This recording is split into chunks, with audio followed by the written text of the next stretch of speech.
அஸ்ஸலாமு அலைக்கும். அஸ்ஸலாமு அலைக்கும். என் வாய்ஸ் ஆடிபிளா இருக்குங்களா? ஆடிபிளா இருந்துச்சு அப்படின்னா type 1.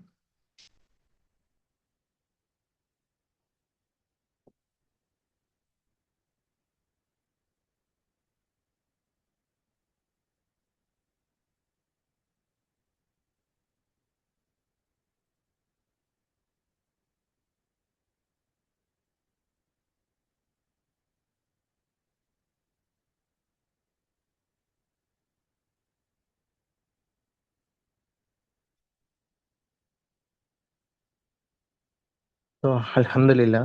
So, myself Riaz, I am the CEO and Director of Cypatry Digital Ventures. So இன்னைக்கு நம்ம ஒரு ப்ரோக்ராம்க்காக வந்திருக்க எல்லாத்துக்கும் என்னுடைய பெஸ்ட் விஷஸ். ஸோ இன்னைக்கு வந்து பார்த்தீங்க அப்படின்னா 2 hours free stock marketing trading ட்ரைனிங்காக நம்ம எல்லாரும் வந்திருக்கோம். அல்ஹம்துலில்லா. ஸோ இதில் வந்து ஃபஸ்ட்டு சைபாட்ரி என்னுடைய கம்பெனி பற்றி ஒரு ஷார்ட்டாக சொல்லிடுறேன். ஸோ நம்ம கம்பெனி வந்து ஒரு digital marketing agency as well as web development கம்பெனியும் நம்ம ரன் பண்ணிகிட்ருக்கோம். அட் த சேம் டைம் வந்து பிஸ்னஸ் ஓனர்ஸ்க்கும் மற்ற பீப்புள்ஸுக்கும் செகண்ட் டைமாக பார்ட் டைமாக எப்படி வந்துட்டு ஏர்ன் பண்ணணும் அப்படின்றதுக்கான நிறைய ட்ரைனிங்ஸ் நம்ம கொடுத்துட்ருக்கோம். எக்ஸாம்பிள் வந்து ஸ்டாக் மார்க்கெட் ட்ரேடிங் நம்ம இன்னைக்கு கற்றுக்க போகிற ட்ரைனிங்காக இருக்கட்டும், டிஜிட்டல் மார்க்கெட்டிங் ட்ரைனிங் நம்ம கொடுத்துட்ருக்கோம் பிஸ்னஸ் பீப்புளுக்கு வந்து அவங்க பிஸ்னஸை க்ரோத் பண்ணுறதுக்காக. அதுக்கப்புறம் இம்போர்ட் எக்ஸ்போர்ட் ட்ரைனிங் நம்ம கொடுத்துட்ருக்கோம் அவங்க பிஸ்னஸை வந்து இம்போர்ட் எக்ஸ்போர்ட் பண்ணி இன்னும் குளோபலாக போகணும் அப்படின்றதுக்காக.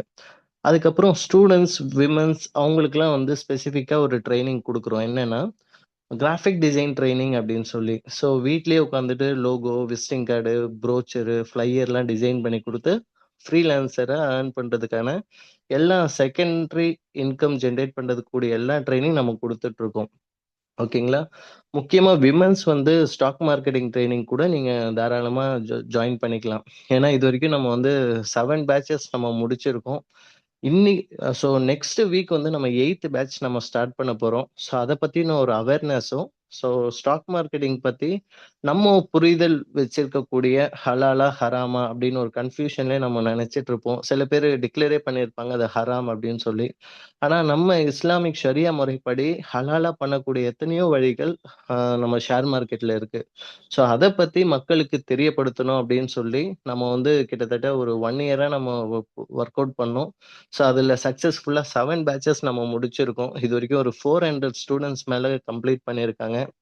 ஸோ இதுல என்ன ஒரு ஆச்சரியம் அப்படின்னா, வெறும் அந்த ஸ்டாக் மார்க்கெட்டிங்கோட நாலேட்ஜ் மட்டும் அவங்க கெயின் பண்ணிட்டு போகாம, அதிலேயே வந்து ஒர்க் அவுட் பண்ணி, இப்ப அதிலயும் வந்து இன்கம் நான் ஜெனரேட் பண்றேன் அப்படின்னு சொல்லக்கூடிய அந்த ஸ்டூடண்ட்ஸோட ஃபீட்பேக் இருக்கு பார்த்தீங்களா? ஸோ அது எங்களுக்கு இன்னும் வந்து ஒரு பூஸ்டப்பா இருக்கு.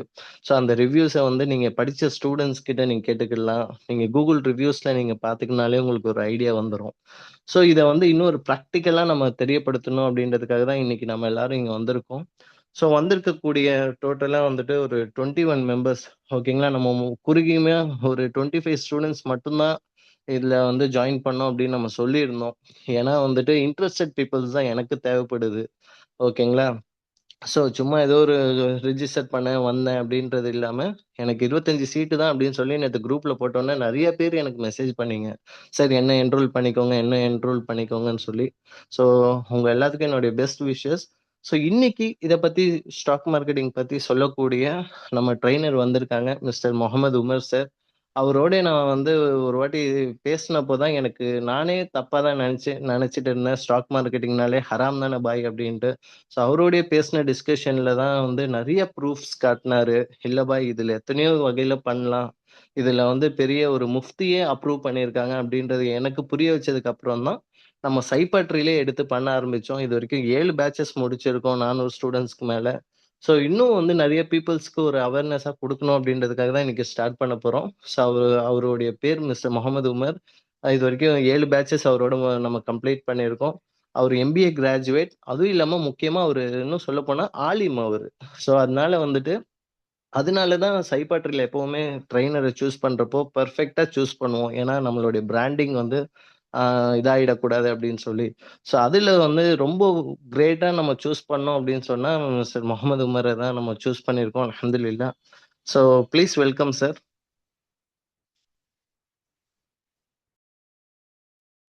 Thank you, Riyaz sir. Assalamu alaikum. Very good evening. Sorry, good morning to all. Accessலாம் வந்து ஈவினிங் வருது. Okay, am I audible? எல்லாத்துக்கும் என்னுடைய வாய்ஸ் கிளியர்? எஸ், சாட்ல டைப் பண்ணுங்க please.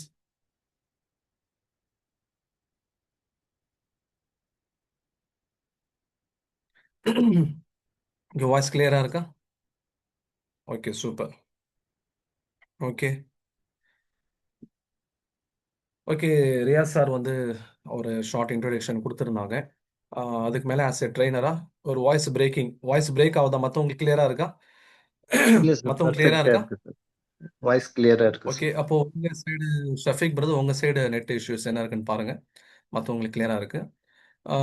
Once again welcome to Islamic stock market introduction session. Riyaz sir கொடுத்த ஒரு introduction, அல்ஹம்துலில்லாஹ், தேங்க்யூ சார்.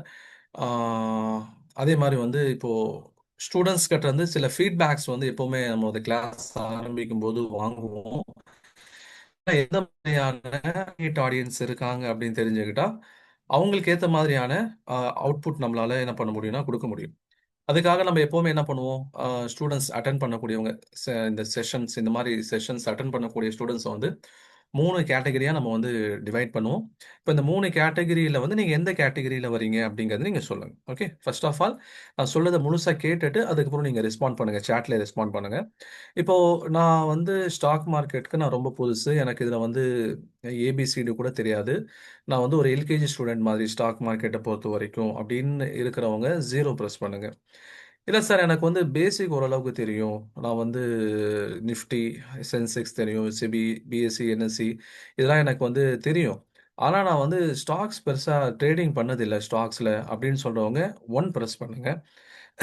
இல்லை சார், எனக்கு வந்து ஸ்டாக் மார்க்கெட்டுடைய பேசிக்ஸும் தெரியும், அதே மாதிரி வந்து ட்ரேடிங்கும் பண்ணிட்டு இருக்கேன், ஆனால் நான் முறையாக எங்கேயும் போய் கற்றுக்கிட்டது இல்லை, அது இல்லாமல் ஷரியாவுடைய விஷயங்களும் எனக்கு தெரியல அப்படின்னு சொல்கிறவங்க 2 ப்ரெஸ் பண்ணுங்க. நான் வந்து ஒரு எல்கேஜி ஸ்டூடெண்ட் சார், ஸ்டாக் மார்க்கெட்லங்கிறவங்க 0. நான் வந்து எனக்கு பேசிக்ஸ் தெரியும், பண்ணதில்லைங்கிறவங்க 1 ப்ரெஸ் பண்ணுங்க. இல்லை நான் செஞ்சுட்டு இருக்கேன் சார், எங்கேயும் முறையாக கற்றுக்கல, ஷரியாவுடைய அந்த கண்டிஷன்ஸ் எனக்கு தெரியல அப்படிங்கிறவங்க 2 ப்ரெஸ் பண்ணுங்க. தயவு செஞ்சு எல்லாரும் அதில் ரிப்ளை பண்ணுங்க. ஏன்னா வந்து யார் இருக்கீங்க அப்படிங்கிறது எனக்கு தெரியணும். ஓகே, அப்போதான் நான் வந்து உங்களுக்கு கிளியரா மெசேஜஸை கன்வே பண்ண முடியும். 0 0 0 1 1 2 0 2 1 0 2 20+ ஸ்டூடெண்ட்ஸ் இருக்கீங்க. அவங்க எல்லாரும் ரெஸ்பாண்ட் பண்ணாதான் நம்ம எந்த கேட்டகரியில் இங்கே இருக்கீங்க அப்படிங்கிறது தெரிய வரும். ஓகே, ஏன்னா அவங்களுக்கு ஏற்ற மாதிரி நான் மெசேஜ் கன்வே பண்ணுறதுக்கு எனக்கும் வசதியாக இருக்கும், உங்களுக்கும் நீங்கள் ஸ்பெண்ட் பண்ணக்கூடிய டைம் வந்து உங்களுக்கும் யூஸ்ஃபுல்லாக இருக்கும். ஓகே, ஸ்டாக் மார்க்கெட் அப்படிங்கிறது it's one of the most interesting topic nowadays. ஏன் அப்படின்னு சொன்னால், இப்போ வந்து நமக்கு எல்லாரும் வந்து நம்ம ஏதாவது ஒரு ஒர்க்ல நம்ம இருப்போம். ஓகே, நம்ம சில பேர் வந்து நம்ம கடை வச்சிருப்போம், சில பேர் வந்து 9 to 5 ஒர்க்ல இருப்போம், இந்த மாதிரி வந்து ஏதோ ஒரு ஒர்க்ல நம்ம இருப்போம். இப்போ ஆல்ரெடி நம்ம இருக்கக்கூடிய ஒர்க் அப்படிங்கிறது நமக்கு ஒரு இன்கம் ஜென்ரேட் பண்ணி கொடுக்கும். ஆனா இன்னைக்கு இருக்கக்கூடிய காலகட்டத்துல என்னுடைய இன்கம் அப்படிங்கிறது என்னுடைய பேசிக் நீட்ஸ்க்கு கரெக்டா இருக்கு, அல்ஹம்துலில்லாஹ். என்னுடைய சாப்பாடு, அதே மாதிரி என்னுடைய மருத்துவ செலவு, என்னுடைய படிப்பு செலவு, இல்லது என்னோட குழந்தைகளுடைய படிப்பு செலவு, அதே மாதிரி வீட்டு வாடகை, இல்லை அப்பா அம்மா இந்த மாதிரி வந்து பேசிக் நீட்ஸ்க்கு இருக்கு. இப்போ அடுத்து வந்து நான் இந்த பேசிக் நீட்ஸை தாண்டி எனக்கு இன்னொரு இன்கம் ஜென்ரேட் ஆகணும் அப்படின்னு சொன்னா ஏதாவது ஒரு ஆப்ஷன் இருக்கா? இன்னைக்கு வந்து என்னோட டைம் எக்ஸ்பேண்ட் பண்ண முடியாது. இப்போ ஜென்ரலி வந்து ஒர்க்குக்கு போகக்கூடியவங்க பார்த்தீங்கன்னா, மார்னிங் வந்து 9 to 5ன்னு சொல்றோம். ஆனா 9:00 அவங்க ஆஃபீஸ்ல இருக்கணும்னா, இப்ப சென்னை மாதிரியான ஏரியால என்ன பண்ணணும்? ஒரு 1/2 அன் ஹவர், 1 ஹவர் வந்து இயர்லியராவே கிளம்பணும். ஓகே. அப்போ வந்து ஒரு 8 மணிக்கு அவங்க வந்து என்ன பண்றாங்க? ரெடி ஆகி கிளம்புறாங்க. ஈவினிங் வரதுக்கு 7 ஆயிருது. அதுக்கப்புறம் அவங்களுக்கு டயர்டா இருக்கும். அப்புறம் சாப்பிட்டு தூங்குறதுக்கு அவங்களுக்கு கரெக்ட்டா இருக்கும். இந்த மாரி வந்து நம்மளுடைய டைம் வந்து ஒரு ஷெட்யூல்டா போயிட்டே இருக்கு. நம்மள எக்ஸ்ட்ரா ஒரு நேரத்த ஒதுக்கி, அதுல வேலை செஞ்சு சம்பாதிக்கிறதுக்கான ஆப்ஷன் அப்படிங்கிறது இன்னைக்கு ரொம்ப குறைவு தான். கரெக்ட்டுங்களா? இப்ப இதுக்கு நடுவுல எனக்கு வந்து ஒரு எக்ஸ்ட்ரா இன்கம், அடிஷனல் இன்கம் எனக்கு வேணும்னா, அந்த அடிஷனல் இன்கம்க்காக நான் என்ன பண்றது?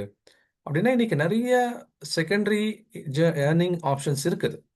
பட் ஆஸ் எ முஸ்லீம் ட்ரேடரா அப்படிங்கிறது மட்டும் இல்லாம, நம்ம முஸ்லீம் ட்ரேடரா அது ஹலாலாவும் இருக்கணும். ஓகே, அதுவும் நமக்கு ரொம்ப முக்கியம். ஆனா அத தாண்டி சேஃப்டி எவ்வளோ இருக்குது? நம்ம ஒரு இடத்துல இன்வெஸ்ட் பண்றோம். நம்ம இடத்துல ஒரு பணம் போடுறோம் அப்படின்னு சொன்னா, அது வந்து ஹார்ட் ஏர்ன்டு மணியா தான் இருக்கும். நம்ம கஷ்டப்பட்டு சம்பாதிச்சதா தான் இருக்கும். ஓகேங்களா? பெரும்பாலானவங்களுக்கு நமக்கு வந்து வாரிசுல இருந்து, அந்த வராசத்துல இருந்து, அந்த நம்முடைய அப்பா, தாத்தா அந்த மாரி அதுங்கிறது நம்ம மைனாரிட்டி தான். ஒரு 100ல ஒரு 5 பேர் அப்படி இருந்தாலே அதிகம். மீதி 95 பேர் அவங்கவங்க இன்கம் ஏர்ன் பண்ணி தான் வந்து ஒரு சம் நம்பர் எடுத்து வச்சிருக்கோம். சேவிங்ஸ் பண்ணி வச்சிருக்கோம். அப்படிங்கிறபோது, அந்த ஹார்ட் ஏர்ன்டு மனி ஒரு கஷ்டப்பட்டு சம்பாதிச்ச அந்த பணம் வந்து ஒரு அ தப்பான இடத்துல, ஸ்கேம் நடக்கிற இடத்துல போகக்கூடாது. இன்னைக்கு எவ்வளவோ ஸ்கேம் நம்ம கண் முன்னாடி பார்த்துட்டு தான் இருக்கோம். மக்களுக்கு என்ன அப்படின்னு சொன்னா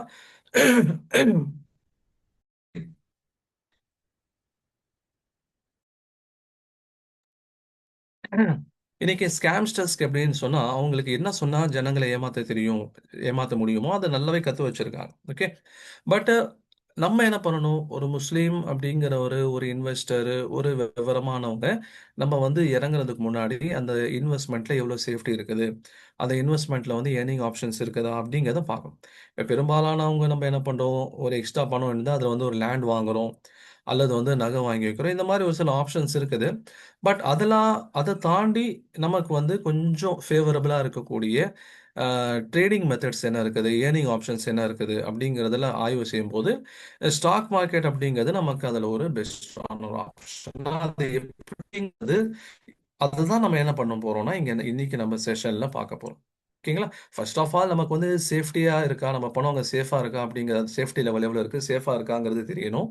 அதே மாதிரி பார்த்தீங்க அப்படின்னு சொன்னா, நமக்கு அங்க எவ்வளோ குரோத் உடைய ஆப்பர்ச்சுனிட்டி இருக்கு? நம்ம வந்து அது சரியா முறைப்படி அது ஹலாலா இருக்கா? ஹலால் மீன்ஸ் செல்வகுமார் கேட்கிறாரு. ஹலால் மீன்ஸ் பெர்மிசிபிள். இப்போ வந்து சில பேசிக்கான இஸ்லாமிக் லாஸ் இருக்குது. அந்த லாவின் அடிப்படையில இது பெர்மிசிபிளா இல்லையா? ஓகேங்களா? அதுதான் ஹலால் அப்படின்னு சொல்லுவாங்க. முஸ்லிம்ஸ் அப்படின்னு சொன்னா எல்லாமே அவங்க செய்ய முடியாது. அந்த இன்கம் ஏர்ன் பண்றதுக்குன்னு சொல்லி சில செட் ஆஃப் ரூல்ஸ் இருக்குது. உதாரணமா வந்து சூதாடக்கூடாது. சூதாடி வரக்கூடிய இன்கம்ங்கிறது ஹலால் இல்ல. ஏன்னா சூதாட்டம் அப்படிங்கிறது இஸ்லாம்ல வந்து தடை செய்யப்பட்ட ஒண்ணு. அதே மாரி வந்து வட்டி வாங்கக்கூடாது. வட்டி வாங்குற இன்கம் வந்து இஸ்லாம்ல ஹலால் இல்ல. இப்ப ஹலால் அப்படிங்கிறது பெர்மிசிபிள் அப்படின்னு அர்த்தம். அப்போ பெர்மிசிபிள் எது? நான் பெர்மிசிபிள் எதுங்கிறது ஒரு செட்டு தனியா அது முஸ்லிம் ஸ்டூடண்ட்ஸ்க்கு இது தேவைப்படும். மத்தபடி வந்து ஜென்ரலா இருக்கக்கூடிய பாசிட்டிவ் அண்ட் சேஃப்டி கார்ட்ஸ் என்னென்ன இருக்கு அப்படிங்கிறத தான் நம்ம இன்னைக்கு ஒன் பை ஒன்னா டிஸ்கஸ் பண்ணுவோம். இந்த செஷன்ல ஆல்மோஸ்ட் வந்து 90% வந்து காமனா இருக்கும். 10% மட்டும் இஸ்லாம் ஓரியன்டா இருக்கும். அவ்வளவுதான். ஓகே. ஃபர்ஸ்ட் ஆஃப் ஆல் என்ன பத்தியான ஒரு சின்ன ஒரு இன்ட்ரடக்ஷன் வந்து நான் குடுத்துர்றேன். ப்ளீஸ் அட்வைஸ் வெதர் அதான் வரும். அத நம்ம சொல்லுவோம். ஓகே. கமாடிட்டி மார்க்கெட், ஃபாரெக்ஸ் அதே மாரி வந்து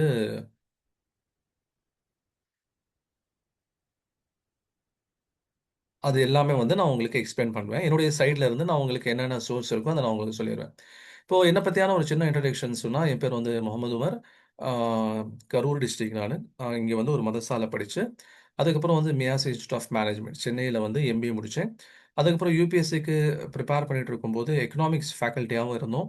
அதுக்கப்புறம் 2019ல வந்து கொரோனா வந்ததுக்கப்புறம், ஆ எல்லாமே வந்து ஆல்மோஸ்ட் லாக்டவுன். நாங்க இன்ஸ்டிடியூட்ல அப்ப நான் வொர்க் பண்ணிட்டு இருந்தேன் திருநெல்வேலியில. அப்ப எல்லாமே லாக்டவுனா இருந்துச்சு. அப்ப என்ன பண்ணணும் அப்படின்னு சொல்லி வரும்போது, நான் இத வந்து படிக்கிற காலத்துல இருந்தேன். 2004, 9 இது என்னுடைய வந்து மதரசாவுடைய காலம். அதே மாரி 12, 14 எம்பிஏ உடைய காலம். இப்ப இந்த சமயத்துல அத பத்தி ஆய்வுகள் செஞ்சுட்டு இருந்தோம். ஆனா பெருசா அதுல ஈடுபாடுகள் இல்ல. சின்ன சின்னதா செஞ்சோம். அதுக்கப்புறம் வெளிய வந்துட்டோம். இப்ப 2019ல வந்து ஏதாவது ஒரு இன்கம் ஜெனரேட் பண்ணி தான் ஆகணும்.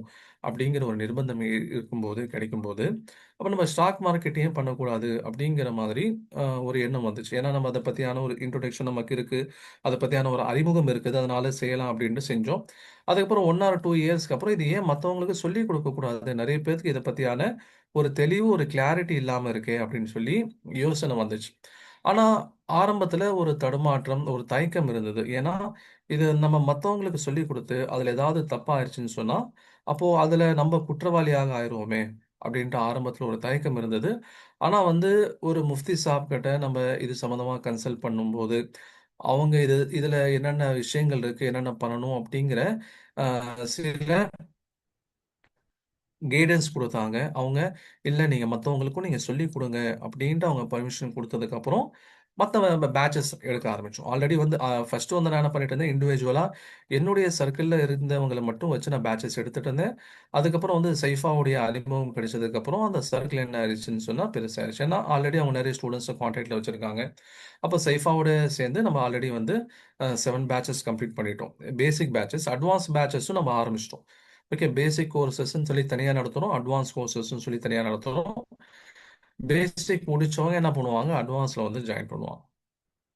அப்போ அது மட்டும் இல்லாமல் அவங்க முஃப்தி சாபுடைய பர்மிஷன் மட்டும் இல்லாமல் நிறைய சோர்சஸ் மூலியமா எது எது கூடும், எது எது கூடாது, ஏன் கூடாதுன்னு சொல்றாங்க, அது எல்லாத்தையும் வந்து நம்ம ஆய்வு செஞ்சதுக்கப்புறம் இது செய்யறது எப்படி எப்படி பண்ணணுங்கிற ஒரு கைடன்ஸ் நம்ம என்ன பண்ணிட்டு இருக்கோம்னா ஸ்டூடெண்ட்ஸ்க்கு வந்து நம்ம கொடுத்துட்டு இருக்கோம்.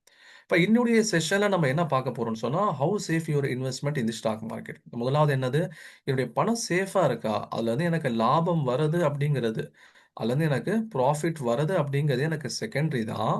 ஆனா ஃபர்ஸ்ட் என்னுடைய இன்வெஸ்ட்மெண்ட், என்னுடைய கேபிட்டல் வந்து அந்த இடத்துல சேஃபா இருக்கா அப்படிங்கிறது நமக்கு தெரியணும். சரிங்களா? அதுல ஸ்டாக் மார்க்கெட்ல நம்ம கேபிட்டல் எவ்வளவு சேஃப், அதை பத்தி நம்ம இன்னைக்கு பார்ப்போம். ரெண்டாவது என்ன, what are the growth potential and emerging opportunities. சரி, எனக்கு வந்து அங்க சேஃப்டி இருக்கு, 100% சேஃப்டி இருக்கு, அது மட்டும் போதுமா அப்படின்னா போதாது. ஏன், சேஃப்டி மட்டும் வேணும்னு சொன்னா என்ன பண்ணலாம், பணத்தை வந்து மண்ணுல கூட, வீட்டுக்கு கீழே மண்ணுல கூட என்ன பண்ணிடலாம், புதைச்சு வச்சிடலாம், சேஃபா இருக்கும். ஆனா அது க்ரோ ஆகுமான்னு கேட்டா க்ரோ ஆகாது. ஓகே, இப்போ ஒரு செடியை வந்து என்ன பண்றீங்க, செபி ரெஜிஸ்டர்ட் இல்லை, செபி ரெஜிஸ்டர்டா ஒரு ஒருத்தர் வரணும் அப்படின்னு சொன்னா அவங்க வந்து எஃப்என்டோஸும் என்ன பண்ணணும், அவங்க வந்து அதுல எக்ஸ்பீரியன்ஸ் இருக்கணும். எஃப்என்டோ ட்ரேடிங்லேயும் அவங்களுக்கு டெரிவேட்டிவ் ட்ரேடிங்ஸ்னு சொல்லுவாங்க. அந்த டெரிவேட்டிவ் ட்ரேடிங்ஸ்லேயும் அவங்களுக்கு வந்து எக்ஸ்பீரியன்ஸ் இருக்கணும். அதிலலாம் அவங்க பாஸ் பண்ணாதான் அவங்க ஆக்சுவலி நம்ம செபி ரெஜிஸ்டர்டாகவே ஆக முடியும். நம்ம வந்து எஃப்என்டோ ட்ரேடிங் பண்ண மாட்டோம். ஏன்னா இது வந்து சூதாட்டம். ஓகேங்களா? இது சூதாட்டம் அப்படிங்கிற அந்த கேட்டகரிக்கு கீழே இது வந்துடும். எஃப்என்டோ ட்ரேடிங், டெரிவேட்டிவ் ட்ரேடிங்ஸ்லாம் இது ஷரியாவுடைய அந்த பார்வைக்கு கீழே இது வராது. ஷரியாவுடைய பார்வைக்கு கீழே வராது அப்படிங்கிற போது அந்த பக்கம் நம்ம இது நம்மளுடைய ரெகுலர் கிளாஸஸ்ல இதை பத்தியான ஒரு அறிமுகம் கொடுப்போம். நம்ம எஃப்என்டோனா என்ன, ஃபியூச்சர்ஸ்னா என்ன, ஆப்ஷன்ஸ்னா என்ன, அது என்ன நடக்குதுங்கிற ஒரு தெளிவை நம்ம கொடுப்போம். பட் அதில் நம்ம வந்து ஈடுபட மாட்டோம். ஏன்னா அது வந்து நான் பெர்மிசிபிள் கேட்டகரி கீழே வந்துடும் எஃப்என்டோ ட்ரேடிங்கிறது. அதெல்லாம் செபி ரெஜிஸ்டர்ட் நம்ம போக முடியாது. ஏன் சார் நீங்கள் இதை கற்றுக்கிட்டு செபி ரெஜிஸ்ட்ரேஷன் வாங்கலாமே அப்படின்னு சொல்லி கேட்டிங்கன்னா, ஒன்ஸ் நம்ம அதை கற்றுட்டோம்னா அதை நமக்கு செய்யணும்னு தோணும். ஓகே, இன்னைக்கு பெரும்பாலானவங்க ஸ்டாக் மார்க்கெட்டில் ஈடுபடக்கூடிய பெரும்பாலானவங்க ஈடுபடுறது பார்த்தீங்கன்னு சொன்னா, இந்த மாதிரியான எஃப்என்டோ ட்ரேடிங், டெரிவேட்டிவ் ட்ரேடிங், இண்டெக்ஸ் ட்ரேடிங்னு சொல்லுவாங்க. அதை பத்தி நம்ம தனியா ஒரு கிளாஸ் வச்சிருக்கோம்.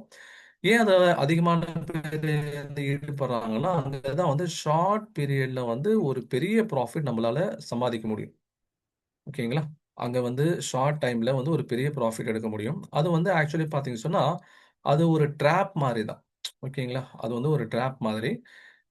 அந்த ட்ராப்ல வந்து நீங்க என்ன பண்ணுவீங்கன்னு சொன்னா, 10ல 9 பேர் அதுல மாட்டிக்கிறாங்க. இது என்னுடைய டேட்டா இல்ல. இது செபி குடுத்திருக்கக்கூடிய டேட்டா. ஓகே.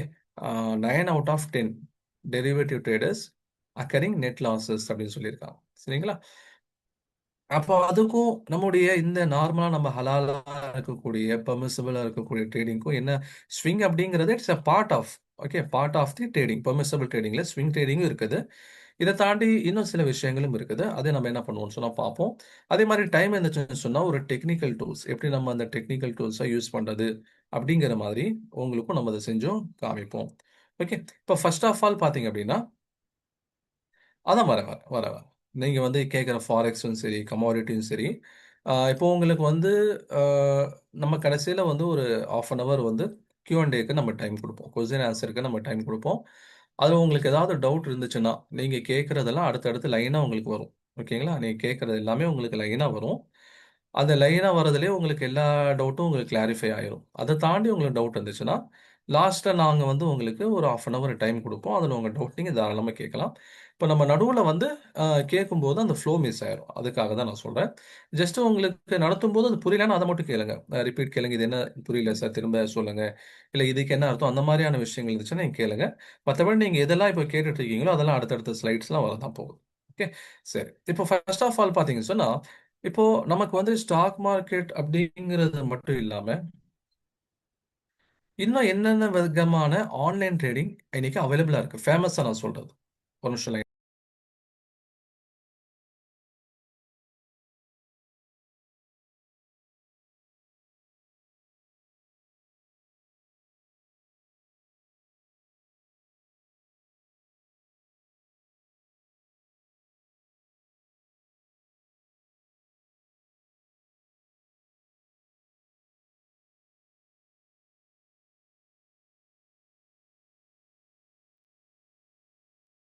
ஓகே. இது வந்து ஆன்லைன் ட்ரேடிங் என்னென்ன இருக்கு, அதாவது ஓவராலா என்னென்ன இருக்குன்னு சொல்லி பார்த்தா இன்னைக்கு நம்மளால எண்ணி கூட முடுக்க முடியாது. அவ்வளோ ஆன்லைன் உடைய பிளாட்ஃபார்ம்ஸ் வந்துருச்சு. ஆன்லைன் உடைய இன்வெஸ்ட்மெண்ட் மெத்தட் என்னென்னமோ வருது. சில பேர்லாம் வந்து டவுட்ஸ் கேட்குறாங்க. அந்த அவங்க கேட்குற அந்த பிஸ்னஸ் மாடல்லாம் அப்படிலாம் இருக்குதா அப்படின்னு எல்லாம் யோசிக்க தோணுது. ஓகே, அவ்வளோ விஷயங்கள் இன்னைக்கு வந்து ஆன்லைன்ல நிறைய வந்துருச்சு. இப்போ ஃபேமஸா இருக்கக்கூடிய இன்வெஸ்ட்மெண்ட் ஆப்ஷன்ஸ் அப்படின்னு சொல்லி பார்த்தீங்கன்னா crypto currency. Okay, crypto currency இன்னைக்கு வந்து மேஜரா இருக்கக்கூடிய ஒரு இன்வெஸ்ட்மெண்ட் ஆப்ஷன். ரெண்டாவது கமாடிட்டி மார்க்கெட் இருக்குது. மூணாவது வந்து ஃபாரெக்ஸ் ட்ரேடிங். நாலாவது வந்து ஸ்டாக் மார்க்கெட். இப்போ இதுல வந்து சில விஷயங்கள் சில பேருக்கு வந்து தெரிஞ்சிருக்கலாம். சில விஷயங்கள் சில பேருக்கு வந்து தெரியாம இருக்கலாம். ஓகே, சில பேர் இதை கேள்விப்பட்டிருப்பீங்க. பிட்காயின் அப்படிங்கிறது it's a part of crypto currency. Crypto currency அப்படிங்கிறது ஜென்ரல் பேர். ஓகேங்களா. பிட்காயின் அப்படிங்கிறது அதுல வந்து ஒரு காயின். கிரிப்டோ கரன்சில நிறைய இருக்குது. பிட்காயின் இருக்குது, ஈத்தீரியம் காயின் இருக்குது, லக்ஷ்மி காயின் இருக்குது, டிஜி காயின் இருக்குது, கொரோனா காயின் கூட இருக்குது. இப்போ எப்படி வந்து ஜென்ரலா நமக்கு வந்து பொதுவான ஒரு காமன் நேம் என்ன, மனிதர்கள். அதுல உங்களுக்கு தனியா ஒரு பேர் இருக்கும்ல, தமீம் அப்படிங்கிறது நீங்க. அந்த மாதிரி தான் கிரிப்டோ கரன்சிங்கிறது ஒரு காமன் நேம். பிட்காயின் அப்படிங்கிறது அதுல ஒரு கேட்டகரி. ஈத்தீரியம் ஒரு கேட்டகரி. டிஜி காயினுங்கிறது கேட்டகரி. லட்சுமி காயின். இந்த மாதிரி வந்து டிஃப்ரெண்ட் வெரைட்டி ஆஃப் காயின்ஸுங்கிறது கிரிப்டோ கரன்சி அப்படிங்கிறது அதில் இருக்குது. அதை நான் சொல்கிறேன் நான் உங்களுக்கு. ஆக்சுவலி என்ன அப்படின்னு சொன்னால், இப்போ இந்த ஒவ்வொன்றிலையும் வந்து நம்ம சேஃப்டி மெஷர்ஸ் எவ்வளோ இருக்குங்கிறதையும் பார்க்கணும். ரெண்டாவது ஷரியாவுடைய பர்மிஷன் இருக்கா அப்படிங்கிறதையும் நம்ம பார்க்க வேண்டியது இருக்குது. ரெண்டாவது கமாடிட்டி மார்க்கெட்டில் அதுதான். இதில் எவ்வளோ சேஃப்டி இருக்குதுங்கிறது ஒரு முதல் விஷயம். ரெண்டாவது ஷரியாவுடைய பார்வை எவ்வளோ இருக்குது, இது வந்து ரெண்டாவது விஷயம் இருக்குது. அதே மாதிரி வந்து ஷரியா வந்து இங்க வந்து பர்மிஷன் இருக்கா இல்லையா. அதே மாதிரி ஸ்டாக் மார்க்கெட்ல சேஃப் இருக்குது, ஷரியாவுடைய பர்மிஷன் எவ்வளவு இருக்குது அப்படிங்கறத பார்க்கணும். இப்போ ஜென்ரலா வந்து பாத்தீங்கன்னு சொன்னா, இப்போ எனக்கு வந்து இது ஃபேவர், இதுக்கு எனக்கு ஃபேவர் இல்லை அப்படின்ட்டுலாம் கிடையாது. எனக்கு பொறுத்த வரைக்கும் இது கிரிப்டோ கரன்சி சேஃப் இருக்கு, ஷரியா என்ன இருக்கு, இது ரெண்டையும் வச்சுதான் இல்லை நான் போலாமா வேணாமாங்கிறத டிசைட் பண்ணணும். கமாட்லயும் அப்படிதான், ஃபாரெக்ஸ்லயும் அப்படிதான், அதே மாதிரி வந்து ஸ்டாக் மார்க்கெட்லயும் அப்படிதான். இப்போ ஃபர்ஸ்ட் ஆஃப் ஆல் வந்து கிரிப்டோ கரன்சி விஷயமா நம்ம பார்க்கலாம். இப்போ கிரிப்டோ கரன்சியை பொறுத்த வரைக்கும் என்ன அப்படின்னு சொன்னா, ஆரம்பத்துல கவர்மெண்டால இதுல கவர்மெண்ட்க்கு வந்து பெரிய தலைவலியில அதுல இருந்துச்சு. ஓகேங்களா? அதனால கவர்மெண்ட் சமயத்துல பேன் பண்ணிட்டாங்க. Government to ban private crypto currencies. இப்போ இந்த கிரிப்டோ கரன்சி அப்படிங்கிறது எந்த ஒரு அரசாங்கமோ அல்லது வந்து எந்த ஒரு சென்ட்ரல் பேங்க்ஸ் மத்திய வங்கிகளோ இது இஷ்யூ பண்றது கிடையாது. இது சில பிரைவேட் இண்டிவிஜுவல்ஸ் என்ன பண்ணுவாங்கன்னு சொன்னா, அவங்க சில ஆல்கோரிதம்ஸ் கிரியேட் பண்ணிக்குவாங்க. அவங்க என்ன பண்ணுவாங்க, அவங்க வந்து சில ஆல்கோரிதம்ஸ் கிரியேட் பண்ணிக்குவாங்க. அந்த ஆல்கோரிதம்ஸை வந்து பிரேக் பண்ணி அல்லது சால்வ் பண்ணி கிரிப்டோ கரன்சிஸை ஒருத்தரால வாங்க முடியும். இல்லை ஆல்ரெடி கிரிப்டோ கரன்சி வச்சிருக்கிற ஒருத்தர்கிட்ட நம்ம கேஷ் கொடுத்துட்டு அதை வாங்க முடியும். ஆனால் வந்து இதை யார் வாங்குறாங்க விற்கிறாங்க அப்படிங்கிற ஒரு ட்ராக் இருக்காது. ஓகேங்களா. என்ன சார் இன்னைக்கு இவ்வளோ டிஜிட்டல்லாம் வந்துருச்சு, அரசாங்கம் வீட்லயே உட்காந்துட்டே வந்து ஒட்டு கேட்குற அளவுக்கு இன்னைக்கு டெவலப் ஆயிட்டாங்க, இது ட்ராப் பண்ண முடியலன்னு கேட்டா, அவன் இது வந்து ஒரு பிளாக் செயின் அப்படிங்கிற ஒரு டெக்னாலஜிக்கு பின்னாடி இது வந்து இயங்கிட்டு இருக்கு. டிரான்சாக்ஷன் அப்படிங்கிறது ரெக்கார்ட் ஆகும், பட் யார் சேரா அப்படிங்கிறது ரெக்கார்ட் ஆகாது. சரிங்களா. அதனால வந்து சில சமயங்கள இல்லீகலா யூஸ் பண்ணும்போது அரசாங்கத்துக்கு வந்து பெரிய தலைவலியா வரும். நிறைய வந்து டாக்ஸ் எவேஷன், அரசாங்கத்துக்கு வர வேண்டிய வரி வந்து வராம போகும். அதே மாதிரி வந்து தவறான நார்கோட்டிக்ஸ், ட்ரக்ஸ் அந்த மாதிரியான விஷயங்களுக்கு யூஸ் ஆகும். ஏன் இவ்வளோ இன்னும் சொல்ல போனா, அதாவது மால்வேர்ஸ்ன்னு சொல்லி நீங்க கேள்விப்பட்டிருப்பீங்க. சிஸ்டம்ல வந்து கம்ப்யூட்டர்ல வந்து சில வைரஸ் அட்டாக் நடக்கும். அந்த அட்டாக்ல இருந்து நீங்க தப்பிக்கணும், உங்களுடைய டேட்டாஸ்லாம் வந்து நீங்க காப்பாத்தணும்னா எங்களுக்கு வந்து இவ்வளோ பேமெண்ட் பண்ணணும் அப்படின்ட்டு த்ரெட்டன் பண்ணுவாங்க. ஓகே. இப்போ அந்த த்ரெட்டன் பண்ணக்கூடியவங்க என்ன பண்ணுவாங்கன்னா, எங்களுக்கு வந்து பிட்காயின்ல நீங்க வந்து பேமெண்ட் பண்ணுங்கன்னு சொல்லி கேட்பாங்க. ஏன்? ஏன்னா அதுதான் வந்து கண்டுபிடிக்கிறது கஷ்டம். அதனால என்ன பண்ணுவாங்க, பிட்காயின்ல இப்போ என்னுடைய கம்ப்யூட்டர்ல வந்து ஒருத்தர் ஹேக் பண்ணாருன்னு சொன்னா நம்ம விட்டுறலாம். போயிட்டு நம்ம என்ன பண்ண போறோம், 4 ஃபைல்ஸ் வச்சிருக்க போறோம், அது திரும்ப நம்ம ரெடி பண்ணிக்கலாம். ஃபேமிலியில் நடந்த நல்லது கெட்டதா ஃபோட்டோஸ் வச்சிருப்போம். இந்த மாதிரி பேசிக்கான. ஆனா வந்து இப்போ பேங்க்ஸ் இருக்குது, இன்ஸ்டிடியூஷன்ஸ் இருக்குது. ஓகே, இந்த மாதிரி பெரிய பெரிய இடங்கள்ல வந்து டேட்டாஸ் போயிடுச்சுன்னா ரொம்ப கஷ்டம். அதனால என்ன பண்ணுவாங்க அப்படின்னு சொன்னா, அவங்க அந்த ரேன்சம் வேற வந்து குடுத்துட்டு தான் அந்த லாக்க என்ன பண்ணுவாங்க, எடுத்து விடுவாங்க. அது பெரிய ஒரு தலைவலியான வேலை. அப்போ பிட்காயின் ஆரம்பத்தில அந்த மாரி பயன்படுத்திட்டு இருந்தாங்க. அப்புறம் கவர்ன்மெண்ட் பேன் பண்ணுச்சு. அப்புறம் சுப்ரீம் கோர்ட்ல போயிட்டு இந்த தடை செல்லாதுன்னு சொல்லிட்டு இந்த கிரிப்டோ கரன்சில செய்யக்கூடியவங்க தடையை எடுத்துட்டாங்க. அப்ப அரசாங்கம் வேற வழி இல்லாம, சரி, ஓகே, வந்து நம்ம முழுசா பேன் பண்ண முடியும். இல்ல சுப்ரீம் கோர்ட்டுடைய ஆர்டர் வந்துருச்சு. என்ன பண்ணலாம் அப்படின்னு சொன்னா, நம்ம இத வந்து டாக்ஸ் போட்டுடலாம். டாக்ஸ் போட்டா நம்ம ஒரு குறைஞ்சபட்சம் ஒரு டாக்ஸ் எவேஷன் ஆவது நடக்காம இருக்கும் அப்படின்னு சொல்லிட்டு 30% என்ன பண்ணாங்க சொன்னா, இவங்க கேபிட்டல் கெயின் டாக்ஸ் அப்படின்ட்டு இதுல வசூல் பண்ணி பாருங்க. கிரிப்டோ கரன்சி பொறுத்தவரைக்கும் என்ன அப்படின்னு சொன்னா, ஒரு கிரிப்டோ கரன்சியுடைய வேல்யூஸ் நார்மலா வந்து ஏற்ற இறக்கங்களுக்கு உட்பட்டது. அது ஏறக்கூடிய காரணிகள் வந்து அது ஒரு சமயத்துல பாத்தீங்கன்னா, ஒரு கிரிப்டோ கரன்சி அப்படிங்கிறது கிட்டத்தட்ட 1,25,000 வரைக்கும் போயிருச்சு. ஓகேங்களா? 1,25,000 $1,25,000 அப்படிங்கிறது அதை ருப்பியா நம்ம கன்வெர்ட் பண்ணோம்னு சொன்னா கிட்டத்தட்ட வந்து 12 கோடி வந்துடும். ஓகேங்களா? 11 கோடி என்ன சொன்னா இதுல வந்துரும். இப்ப பாத்தீங்கன்னா சில கட்டங்களுக்கு அப்புறம் அது கீழே இறங்கி வந்துருக்கு. அதாவது ஏற்ற இறக்கங்கள் அப்படிங்கிறது இருக்கும். அது ஏறக்கூடிய காரணிகள் இறங்கக்கூடிய காரணிகள் சொல்லி இருக்கு. இப்ப பாத்தீங்கன்னா சொன்னா கிட்டத்தட்ட $80,000 வந்துச்சு. 1,25 இங்க இருக்கு, 80,000 இங்க. இந்த ஏற்ற இறக்கங்கள் அப்படிங்கிறது பொதுவா வந்து இருக்கும். எல்லாத்துலயும் இருக்கும். அந்த மாதிரி இங்க இருக்கும். பட் நமக்கு வந்து சேஃப்டி அங்க இருக்கான்னு சொல்லி கேட்டா, சேஃப்டி மெஷர்ஸ் அப்படிங்கிறது அங்க கம்மி. இன்னைக்கு நீங்க ஒரு பிட்காயின்லாம் போய் வாங்க முடியாது. இன்னைக்கு வந்து நீங்க பிட்காயின் வாங்கணும்னா 0.0001 பிட்காயின் தான் உங்களால வாங்க முடியும். ஏன்னா நம்ம ஒரு 10,000, 20,000, 50,000 அந்த மாதிரி தானே வாங்குவோம். இப்போ நம்மளால வந்து இந்த ரேஞ்சில் தான் என்ன பண்ண முடியும் சொன்னா, நம்மளால பிட்காயின்ஸை நம்மளால வாங்க முடியும். ஓகேங்களா? இந்த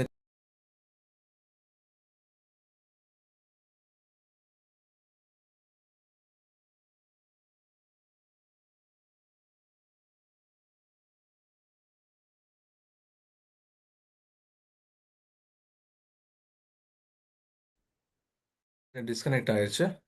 வெயிட் மினிட், நான் என்னுடைய நெட் செக் பண்ணிக்கிறேன் ஒரு நிமிஷம்.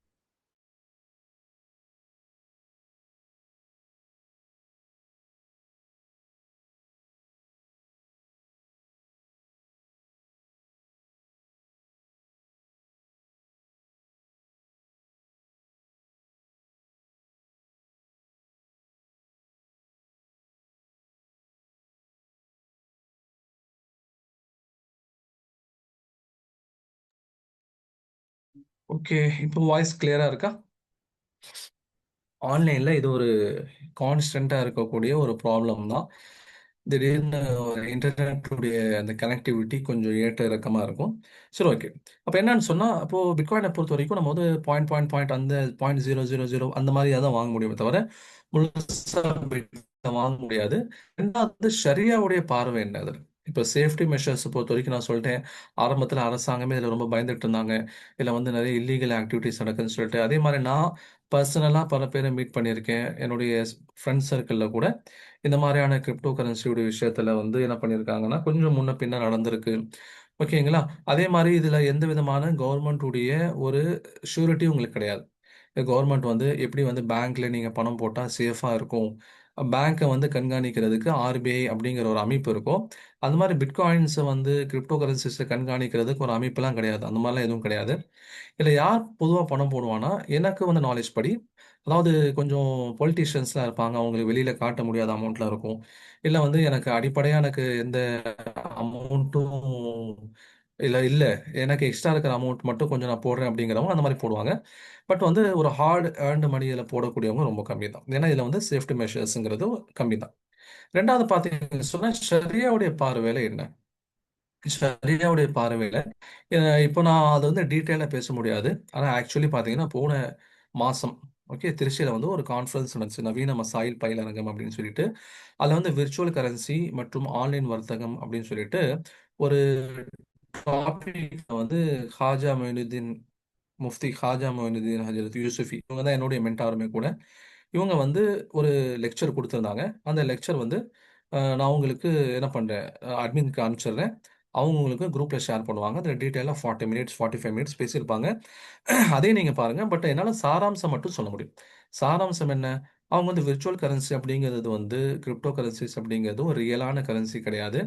இதில் வந்து ஏமாறுறதுக்கும் பணத்தை இழக்கிறதுக்குமான வாய்ப்புகள் தான் அதிகம். பொறுத்த வரைக்கும் ஒரு ஒரு இருக்கக்கூடிய பொருட்களை வச்சு தான் வியாபாரங்கள் அப்படிங்கிறது இருக்கும். ஆனா இதுல அந்த மாதிரியான ஒரு எந்த முகாந்திரமும் இல்லாதனால இதுவரைக்கும் இது கூடும் அப்படின்னு சொல்றதுக்கான வாய்ப்புகள் எதுவும் உண்டாகல அப்படின்னு என்ன பண்ணியிருந்தாங்க, ஃபைனலா அதை சொல்லி முடிச்சிருந்தாங்க. ஓகே, இன்னொரு டீட்டெயில் நீங்க பார்க்கணும்னு சொன்னா இந்த வீடியோஸை நீங்க என்ன பண்ணலாம், அதை அவங்க என்ன பேசியிருக்காங்க அப்படிங்கறத நீங்க பார்க்கலாம். சரி, அடுத்தது பார்த்தீங்கன்னு சொன்னா கமாடிட்டி மார்க்கெட். கமாடிட்டி மார்க்கெட் அப்படிங்கிறது என்ன? கமாடிட்டி மார்க்கெட் உடைய எக்ஸ்பிளனேஷன் கொடுத்தோம்னா அதுவே நமக்கு 10-15 மினிட்ஸ் என்னங்கிறது கொடுக்கறதுக்கு டைம் ஆயிரும். பட் வந்து நம்மளுடைய ரெகுலர் கோர்சஸ்ல இதை நம்ம கவர் பண்ணுவோம், கமாடிட்டி மார்க்கெட்னா என்ன, என்ன நடக்குதுன்ட்டு. பட் ஓவரால் அதாவது ஃபைனல் ரிசல்ட்டா அவுட்புட்டா சொல்லணும்னு சொல்லி பார்த்தா, நம்ம தாருல் உலூம் தேவபந்துடைய ஒரு ஃபத்வா கொஸ்டின் நம்பர் வந்து 40-208ல நம்ம இதை எடுத்து பார்த்தோம்னு சொன்னா இதை பத்தி கேட்டிருக்காங்க. ஓகே, இதுக்காக கேட்டு அவங்களுக்கு கொடுத்துருக்கக்கூடிய ரெஸ்பான்ஸ் என்ன அப்படின்னு சொன்னா, கமாடிட்டி மார்க்கெட்டை பொறுத்த வரைக்கும் இங்க வந்து ஒரு பொசஷன் அப்படிங்கிறது நடக்கிறது இல்லை. ஓகேங்களா? இப்போ கமாடிட்டி மார்க்கெட்னா என்ன? இப்போ நீங்க வந்து சில பொருட்களை உங்களால வாங்க முடியும், கமாடிட்டியை வாங்க முடியும். அந்த கமாடிட்டி வந்து ஒரு க்ரூட் ஆயிலா இருக்கலாம், அல்லது வந்து ஒரு மெட்டலா இருக்கலாம், அல்லது வந்து ஒரு அக்ரி ப்ராடக்ட்டா இருக்கலாம். பட் வந்து அது எதுவுமே உங்களுடைய கைக்கு வராது. இப்போ க்ரூட் ஆயில் நீங்க வாங்குறீங்க அப்படின்னு சொன்னா, நாளைக்கு காலையில அல்லது ஒரு 10 நாள் கழிச்சு 2 பேரல் வந்து உங்க வீட்டு வாசல்ல டெலிவரி அமேசான் டெலிவரி வந்து பண்ணிட்டுலாம் போமாட்டாங்க. ஓகே, நீங்க வந்து க்ரூட் ஆயில் வாங்கியிருந்தீங்க, 2 பேரல் க்ரூட் ஆயில் வாங்கியிருந்தீங்க. இந்தாங்க உங்களுடைய க்ரூட் ஆயில் அப்படின்னு சொல்லிட்டு அமேசான் டெலிவரி அப்படின்னு வீட்டு முன்னாடிலாம் வந்து வச்சுட்டு அப்படிலாம் நடக்காது. ஓகே, ஜஸ்ட் என்ன நடக்கும், இப்போ க்ரூட் ஆயில் வந்து சில நேரங்கள்ல வந்து சில சூழ்நிலைகள்ல வந்து க்ரூட் ஆயிலுடைய ரேட் ஏறும். உதாரணமா வந்து $1 ஒரு பேரல் க்ரூட் ஆயில் வந்து ஒரு $100 இருக்குன்னு வச்சுக்கோங்களேன் எக்ஸாம்பிளுக்கு. இப்போ சில சூழ்நிலைகள் இருக்கும், அந்த சூழ்நிலைகள்ல வந்து க்ரூட் ஆயிலுடைய ரேட் ஏறும். அப்போ இந்த $100 அப்படிங்கிறது $105 என்ன ஆயிரும்னு சொன்னா வளர்ந்துரும். இதை நீங்க என்ன பண்ணுவீங்க, இதை வந்து உங்களுக்கு எக்ஸ்பீரியன்ஸ்டு ட்ரேடரா இருந்தா கண்டுபிடிச்சிருவீங்க. இப்போ நீங்க $100ல வாங்கி 105க்கு வித்தீங்க சொன்னா உங்களுக்கு $5 ப்ராஃபிட். இந்த $5 மட்டும் உங்களால ரியலைஸ் பண்ண முடியும். ஓகேங்களா? அப்போ ஜஸ்ட் ரியலைசேஷன் ஆஃப் ப்ராஃபிட் மட்டும் தான் அங்க நடக்குமே தவிர, ஒரு பொசஷன் அப்படிங்கிறது அங்க நடக்காது. ரியல் கமாடிட்டிங்கிறது இருக்காது. அதனால இந்த கமாடிட்டி மார்க்கெட்டை பொறுத்தவரைக்கும் ஷரியாவுடைய அனுமதி இதுல கொடுக்கப்படவில்லை. ஓகே, இப்போ இதுல நான் உங்களுக்கு படிச்சு காமிக்கிறேன் பாருங்க. ஆன்சர்ல பிஸ்மில்லாஹிர் ரஹ்மானிர் ரஹீம். இந்த business of online commodity no possession takes place as per the sharia. ஓகேங்களா? இங்க பொசஷன் அப்படிங்கிறது நடக்கிறதே கிடையாது. உங்களுடைய ஒரு கண்ட்ரோல்ல ஒரு பொருள் நீங்க வாங்குறீங்க.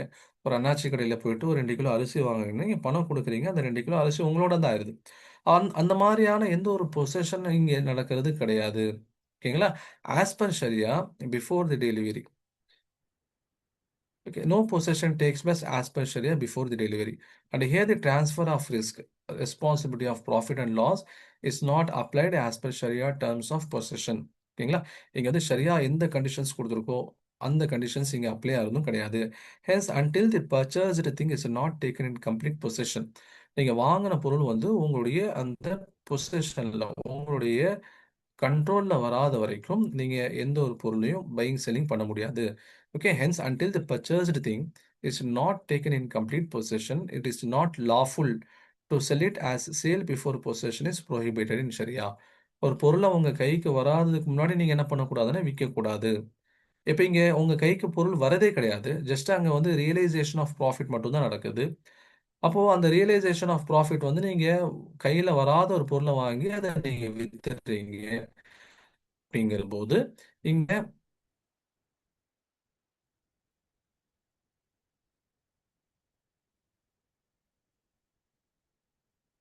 வாய்ஸ் பிரேக் ஆகுதா? சரி, அப்போ ஒரு நிமிஷம் இருங்க, நான் வந்து நெட்வொர்க் சேஞ்ச் பண்றேன். இந்த நெட்வொர்க் சேஞ்ச் பண்ணும்போது மேபி கட் ஆகிட்டு கூட கனெக்ட் ஆகலாம். அப்படியே லைன்ல இருங்க.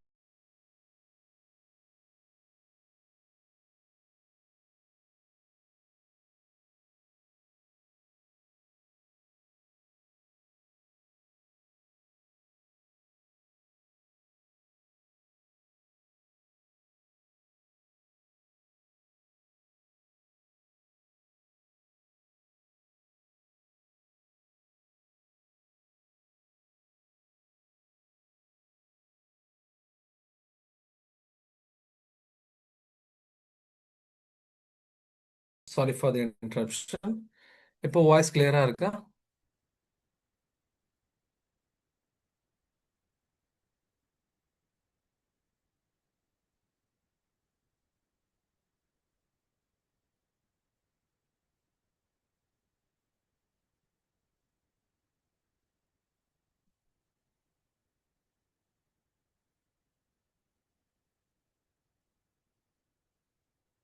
நெட்வொர்க்கும் நான் சேஞ்ச் பண்ணி வச்சிருக்கேன்.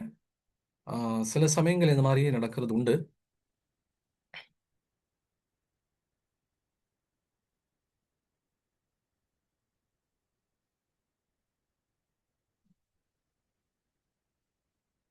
ஓகே, இப்போ சொல்லுங்க. இப்போ வாய்ஸ் வந்து கிளியரா? இப்போ வாய்ஸ் கிளியரா இருக்கா?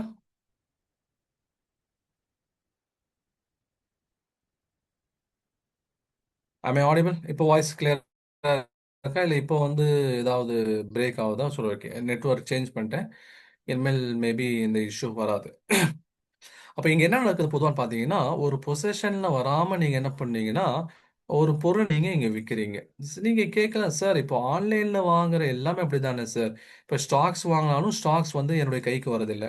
இப்ப கைக்கு வரது அப்படிங்கிறது அர்த்தம் வந்து நம்ம கையில வரணுங்கிற அர்த்தம் இல்ல. நம்முடைய கண்ட்ரோல்ல வரணும். இப்ப இன்னைக்கு வந்து ஒரு பணம் உங்க கையில ரூ. 1000 2 ரூ. 500 இருந்தாலும் அது உங்க பணம் தான். இல்ல நீங்க வந்து ஒரு வாலெட்ல போட்டு வச்சிருக்கீங்கனாலும் அது உங்க பணம் தான். ரூ. 1000 தான். கரெக்ட்டுங்களா? நீங்க தான் என்ன பண்ண போறீங்க? அத ஸ்பெண்ட் பண்ண போறீங்க. அந்த கோடெல்லாம் உங்களுக்கு தான் தெரியும். மத்தவங்க யார் அத ஸ்பெண்ட் பண்ணாலும் இட்ஸ் நாட் பெர்மிசிபிள். ஓகே, உங்களுடைய பணத்த வேற யாரும் செலவு பண்ணதுக்கு அனுமதி இல்ல. இப்ப ஸ்டாக்ஸ் என்ன ஆகும்னு சொன்னா, நம்மகிட்ட டிஜிட்டல் ஃபார்மேட்ல வந்துரும். ஆனா இங்க நடக்கிற விஷயம் என்ன அப்படின்னா, ஒரு பொசஷன் அப்படிங்கிறது இங்க நடக்கிறது கிடையாது. இங்க பொசஷன் நடக்காதனால, அதுல கிடைக்கக்கூடிய உங்களுக்கு ப்ராஃபிட்டும் வந்து அது ஷரியாவுடைய அந்த பார்வையில அனுமதி அளித்த அந்த லிமிட்ல இது வராது. இது நம்ம வெளிப்படையில பார்க்கும்போது, இது வந்து என்ன சொன்னீங்க, நான் யாரையும் திருடல, யாரையும் நான் கொள்ளையடிக்கல. கவர்ன்மெண்ட் வந்து சில பெர்மிஷன் குடுத்துருக்காங்க. அதுல நான் செய்றேன். இதுல வந்து ஷரியா வந்து அனுமதி அளிக்கல அப்படிங்கிறதுல இதுல என்ன சார் இருக்கு? அப்படின்ட்டு ஒரு ஜென்ரலான ஒரு தாட் நம்மகிட்ட வரலாம். பட் இன் ரியாலிட்டி பார்த்தீங்கன்னு சொன்னா, இது வந்து நெறைய ஸ்பெகுலேட்டிவ் ட்ரேடிங்ஸ்க்கு வழிவகுக்கும். ஓகேங்களா? யூக வணிகங்கள் அப்படின்னு சொல்லி சொல்றாங்களா இல்லையா? அது மாரி யூக வணிகங்கள் என்ன பண்ணும்னு சொன்னா, இன்னைக்கு நாட்டுல விலைவாசி உயர்வுக்கு காரணம் யூக வணிகங்கள் தான். சரிங்களா? இத வந்து டீட்டெயிலா நம்ம கோர்ஸ்ல பார்ப்போம் எப்படின்னு சொல்லிட்டு. அப்போ ஜெனரலா பார்த்தீங்கன்னு சொன்னா, வெளிப்படையில பார்க்கும்போது, நமக்கு வந்து இதுல பெருசா என்ன தப்பு இருக்கிற மாரி இல்லைன்னு சொல்லி தோணும். பட் இதுல இருக்கக்கூடிய சில கண்டிஷன்ஸ், அங்க இருக்கக்கூடிய சில மெக்கானிசம், அது ஷரியாவுடைய அனுமதி அளிக்கப்பட்ட அந்த வரம்புகள தாண்டி இருக்கிறனால, இங்க நம்ம என்ன பண்றதில்லன்னு சொன்னா, இதையும் நம்ம இங்க டீல் பண்றதில்ல. சரி, அடுத்தது ஃபைனலா வந்து ஃபாரெக்ஸ் ட்ரேடிங். இதுல வந்து சேஃப்டி மெஷர்ஸ் எப்படி இருக்கு? இப்போ கமாடிட்டி மார்க்கெட்ல சேஃப்டி மெஷர்ஸ் எப்படின்னு சொன்னா, கொஞ்சம் 50, 50 தான். ஓகேங்களா? இது வந்து கொஞ்சம் ஹை ரிஸ்கியான இது. ஏன்னா, அந்த டைம் லிமிட்குள்ள எல்லா டிரான்சாக்ஷனும் நீங்க கம்ப்ளீட் பண்ணி ஆகணும். அதனால நான் முன்னாடி சொன்ன மாரி கிரிப்டோ கரன்சி மாதிரியே இதுல எக்ஸ்ட்ரா பணம் இருக்கிறவங்க என்ன பண்ணுவாங்க? இதுல அவங்க இன்வெஸ்ட்மென்ட் பண்ணுவாங்க. சரி, finally forex trading. First of all இந்தியால இது வந்து லீகலே கிடையாது. ஓகேங்களா? ஃபாரெக்ஸ் ட்ரேடிங் பண்ணக்கூடியவங்க, அவங்க அப்ராட்ல ஏதாவது ஒரு புரோக்கர் மூலியமா அக்கவுண்ட் ஓப்பன் பண்ணி தான் பண்றாங்க. ஜென்ரலி நீங்க என்ன பண்றீங்க? ஒரு உம்ராக்கோ, ஒரு ஹஜ்ஜுக்கோ நீங்க போறீங்க அப்படின்னா, இப்போ நம்ம என்ன பண்ணுவோம்? இந்தியாவுடைய கரன்சி அ ருப்பிய குடுத்துட்டு நம்ம என்ன பண்ணுவோம்? சவுதியுடைய ரியால் நம்ம வாங்குவோம். கரெக்ட்டுங்களா? ஒரு ரூ. 10,000 குடுக்கணும்னு சொன்னா, உங்களுக்கு ஒரு 1000 ரியால் கிடைக்கும். இத வந்து நீங்க ஏர்போர்ட்லயோ, இல்ல மணி எக்ஸ்சேஞ்ச்லயோ மாத்துறீங்க. இது தப்பு கிடையாது. ஆனா, நீங்க வந்து ஃபாரெக்ஸே அதான் நடக்குது. கிட்டத்தட்ட வந்து யென் வாங்கி, அமெரிக்காவோட டாலர் வாங்கி நீங்க பவுண்டு குடுப்பீங்க. பவுண்ட் வாங்கி நீங்க ர அதே ரஷ்யாவோட ரூபல் குடுப்பீங்க. அத ரூபல் வாங்கி நீங்க சைனாவுடைய ரென்மின்பி குடுப்பீங்க. இந்த மாரி ஒவ்வொரு கரன்சியும் மாத்துறாங்க. இங்கேயும் வந்து கமாடிட்டி மார்க்கெட்ல சொன்ன அதே விஷயங்கள். அந்த பொசஷன் அப்படிங்கிறது இங்க இருக்கிறது இல்ல. பொசஷன் அப்படிங்கிறது இங்க இருக்கிறது இல்ல. அதனால இங்க ஷரியாவுடைய பர்மிஷன தாண்டி அந்த கட்டங்கள தாண்டி இது வெளிய இருக்குது. இப்போ இங்க பார்த்தீங்கன்னு சொன்னா, உங்களுக்கு பொசஷன் கிடைக்கிறது இல்லங்கிறது ஒன் ஆஃப் தி ரீசன். இத தாண்டி சில ரீசன் இருக்கு. இத வந்து கூடாதுன்னு சொல்றதுக்காக இன்னும் சில ரீசன்ஸ் இருக்கு. பட் ஒரு ரீசனே நமக்கு புரியிற மாரி இருக்குனாலே அதுவே போதும். அங்கே பொசஷன் ப்ராப்பரா நடக்கிறதில்ல. அதனால என்ன பண்ணதில்லன்னு சொன்னா, இது வந்து நம்ம கூடும்ன்னு சொல்றதில்ல. 2வது, இது இந்தியால வந்து இன்னும் லீகலாவே ஆக்கப்படல. ஃபாரினர்ஸ் கிட்ட இல்ல வெளிநாடுகள்ல வந்து புரோக்கர்ஸ் மூலியமா அக்கவுண்ட் ஓப்பன் பண்ணி தான் ட்ரேடிங் செய்றவங்க செஞ்சுட்டு இருக்காங்க. சரி சார், ஃபைனலா நமக்கு என்ன ஆப்ஷன் இருக்கு அப்டி சொன்னா, நமக்கு வந்து ஸ்டாக் மார்க்கெட் இருக்குது. இப்ப ஸ்டாக் மார்க்கெட்லயும் பார்த்தீங்க சொன்னா 50, 50 தான். ஓகேங்களா? இப்ப ஸ்டாக் மார்க்கெட்ல நீங்க ஆரம்பத்தில சில பிரதர்ஸ் கேட்டாங்களா இல்லையா? ஆ இதெல்லாம் நீங்க வந்து செபி ரெஜிஸ்டர்டா நீங்க ட்ரேடரா, ட்ரெய்னரா அப்டின்னு சொல்லி கேட்டாங்க. இப்போ என்னென்ன ட்ரேடிங் மெத்தட்ஸ் வந்து நீங்க ஸ்டாக் மார்க்கெட்ல பண்ணலாம் அப்டின்னா, இப்போ கூடுங்கிறதுக்கு ஒரு 50% இருக்கு. கூடாதுங்கிறதுக்கு இப்போ கூடுங்கிறதுல என்ன இருக்கு? இன்வெஸ்ட்மென்ட் அப்டிங்கிற ஒண்ணு இருக்கு. ஓகேங்களா? இன்வெஸ்ட்மென்ட் அப்டிங்கிறது கூடும். இது ஷரியாவுடைய பார்வையில இது என்னது? கூடும் இது. ஓகேங்களா? ஒரு இடத்த நீங்க என்ன பண்றீங்க? இடம் வாங்கி போடுறீங்களா? இல்லையா? இப்போ வந்து ஒரு இடம் உங்க கையில ஒரு ரூ. 1,50,000 இருக்கு. ஊருக்கு வெளியில ஒருத்தர் ஒதுக்குப்புறமா என்ன பண்றாரு? சென்னைக்கு மிக அருகாமையில் நாகர்கோவிலில் அப்படின்னு சொல்லிட்டு ப்ரொமோட் பண்ணாரு இல்லையா? அப்போ 1,00,000 நீங்க ஒரு லேண்ட் வாங்கி போடுறீங்க அப்படின்னு சொன்னா, அது வந்து ஒரு இன்வெஸ்ட்மென்ட். நீங்க ஒரு 10 வருஷமோ, 15 வருஷமோ, 20 வருஷமோ கழிச்சு அது வந்து ஒரு 5,00,000 7,00,000 என்ன பண்ணலாம்? நீங்க ப்ராஃபிட்க்கு விக்கலாம். அந்த மாரி ஸ்டாக்ஸ நீங்க லாங் டர்ம் இன்வெஸ்ட்மென்ட் பண்ணீங்க அப்படின்னு சொன்னா, உங்க 5 வருஷம், 10 வருஷம், 15 வருஷம், 20 வருஷம் உங்களுடைய விருப்பம். இல்ல உங்க சந்ததிகளுக்கு அத நீங்க வந்து ஒரு சொத்தா கூட நீங்க வச்சுட்டு போலாம். அதுல வந்து எந்த விதமான தவறும் கிடையாது. ஷரியாவுடைய பர்மிஷனும் இருக்கு. இன் ரியாலிட்டி ஸ்டாக் மார்க்கெட் வந்து இயங்குறது இவங்களுக்காக தான்.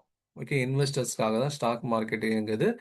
ஏன் இதுக்காக நான் சொல்றேன் அப்படின்னா, நம்ம வந்து சாதாரணமா ரூ. 1,00,000 2,00,000 போடுறதுக்கு நம்ம எவ்வளவு யோசிக்கிறோம்? ஓகேங்களா? சாதாரணமா நம்ம ரூ. 1,00,000 2,00,000 போடுறதுக்கு எவ்வளவு யோசிக்கிறோம்? ஆனா, கோடிக்கணக்குல இந்தியால இருக்கக்கூடிய இன்ஸ்டிடியூஷன்ஸ் இதுல பணத்த போடுறாங்க. நான் உங்களுக்கு பின்னாடி அத காமிக்கிறேன். அப்போ அவங்க வந்து பாதுகாப்பு இல்ல ப்ராஃபிட் இல்லன்னா அவங்க என்ன பண்ணுவாங்க? அதுல போடுவாங்களா? அப்படின்னு சொல்லி கேட்டா கிடையாது தானே. அப்ப இன்வெஸ்ட்மென்ட் அப்படிங்கிறது இது லாங் டர்ம்ல பண்ணக்கூடிய எல்லாருமே கிட்டத்தட்ட பயனடைஞ்சு கொண்டு தான் வராங்க. 100% வந்து அப்படின்னு எதுவும் கிடையாது. சரி, ஒரு 99% என்ன இருக்குன்னு சொன்னா, இன்வெஸ்ட்மென்ட் பண்ணக்கூடியவங்களுக்கு லாபங்கள் வந்துருது. 1% அப்படிங்கிறது ஒரு ரிஸ்க் இருக்க தான் செய்யுது. அத நம்ம என்ன பண்ண முடியாது, மறுக்க முடியாது. சரிங்களா? 2வது பார்த்தீங்கன்னு சொன்னா ட்ரேடிங். ட்ரேடிங் அப்படிங்கிறதுல வந்து நெறைய கான்செப்ட்ஸ் வந்துரும். ஓகே. அந்த ட்ரேடிங் அப்படிங்கிறதுல தான் வந்து ஒருத்தர் என்ன பண்ணாரு, இங்க ஒருத்தரு ஆரம்பத்துல ஸ்விங் ட்ரேடிங் அப்படின்னு சொல்லிட்டு என்ன பண்ணியிருந்தாரு, சொல்லியிருந்தாரு. அதே மாரி வந்து பிடிஎஸ்டி அப்படின்னு சொல்லி ஒரு கான்செப்ட் இருக்குது. ஓகே. அதே மாரி பார்த்தீங்கன்னு சொன்னா, ஸ்கேல்பிங் அப்படிங்கிற ஒரு கான்செப்ட் இருக்குது. ஓகே. அதே மாரி பார்த்தீங்கன்னு சொன்னா வந்து இன்ட்ராடே அப்படின்னு சொல்லி ஒரு கான்செப்ட் இருக்குது. சரிங்களா? இந்த மாரி நெறைய கான்செப்ட்ஸ் இருக்குது. அப்புறம் வந்து எஃப் அண்ட் ஓ ட்ரேடிங்ங்கிறது இருக்குது. ஃபியூச்சர்ஸ் அண்ட் ஆப்ஷன்ஸ் சொல்லுவாங்க. இந்த டெரிவேட்டிவ் ட்ரேடிங்ஸ்ன்னு சொல்லுவாங்க. இத வந்து லெவரேஜ் ட்ரேடிங் இந்த மாரி நெறைய இருக்குது. ஓகேங்களா? இதுல ஷரியாவுடைய அனுமதி கீழ வரும் அப்படின்னு சொல்லி பார்த்தீங்கன்னா, ஸ்விங் ட்ரேடிங் வரும். பிடிஎஸ்டி வரும். அப்ப நம்ம ஜென்ரலா ஸ்டாக் மார்க்கெட் என்ன பண்ண முடியும்னு சொன்னா, இன்வெஸ்ட்மென்ட் பண்ண முடியும், ஸ்விங் ட்ரேடிங் பண்ண முடியும், பிடிஎஸ்டி இந்த 3 தான் வரும். இத தாண்டி மத்த இருக்கிற எல்லாமே வந்து லெவரேஜ் ட்ரேடிங்கா இருக்கட்டும், ஸ்கேல்பிங்கா இருக்கட்டும், இன்ட்ராடேவா இருக்கட்டும், எஃப் அண்ட் ஓவா இருக்கும். அதெல்லாம் என்ன வந்துட்டு சொன்னா, இந்த பக்கம் கூடாது அப்படிங்கிற அந்த கேட்டகரிக்கு கீழ இது வந்துரும். ஓகே. கூடாதுங்கிற அந்த கேட்டகரி கீழ என்ன ஆயிரும்? இது எல்லாமே வந்துரும். இப்ப கூடாதுங்கிற கேட்டகரிக்கு கீழ இதெல்லாம் வந்துருச்சு அப்படின்னு சொன்னா, அந்த பக்கம் நம்ம போகக்கூடாது. அத நம்ம படிச்சுக்கவும் கூடாது. படிச்சாலுமே என்னன்னு சொன்னா, சில சமயங்கள்ல சில விஷயங்கள் தெரியாம இருக்கிறது தான் நமக்கு நல்லது. இந்த ஒரு ஒரு 5, 6 வருஷத்துக்கு முன்னாடி பார்த்தீங்கன்னு சொன்னா, ப்ளூ வேல் அப்படின்னு சொல்லிட்டு ஒரு கேம் வந்துச்சு. ஓகேங்களா? இப்ப ப்ளூ வேல்ங்கிறது என்ன பண்ணுச்சு? அந்த கேம் கேள்விப்பட்டிருக்கீங்களா?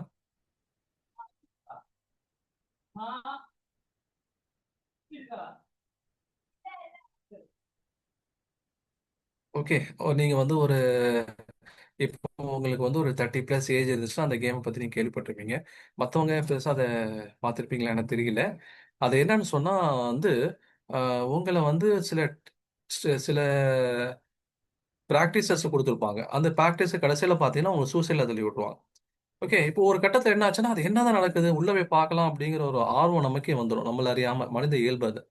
அதனால இப்ப இந்த எஃப் அண்ட் ஓ ட்ரேடிங்லாம் வந்து நம்ம கத்துட்டோம்னா, ஒரு கட்டத்தில செஞ்சு பார்க்கலாமே அப்படின்ட்டு வந்துரும். அதில செய்ய ஆரம்பிச்சோம்னு சொன்னா, நம்ம திரும்ப என்ன பண்ணுவோம்? போய் நம்ம வந்து அந்த 9 அவுட் ஆஃப் 10ல நம்ம அந்த 9ல வரக்கூடிய பாசிபிலிட்டி தான் அதிகம்.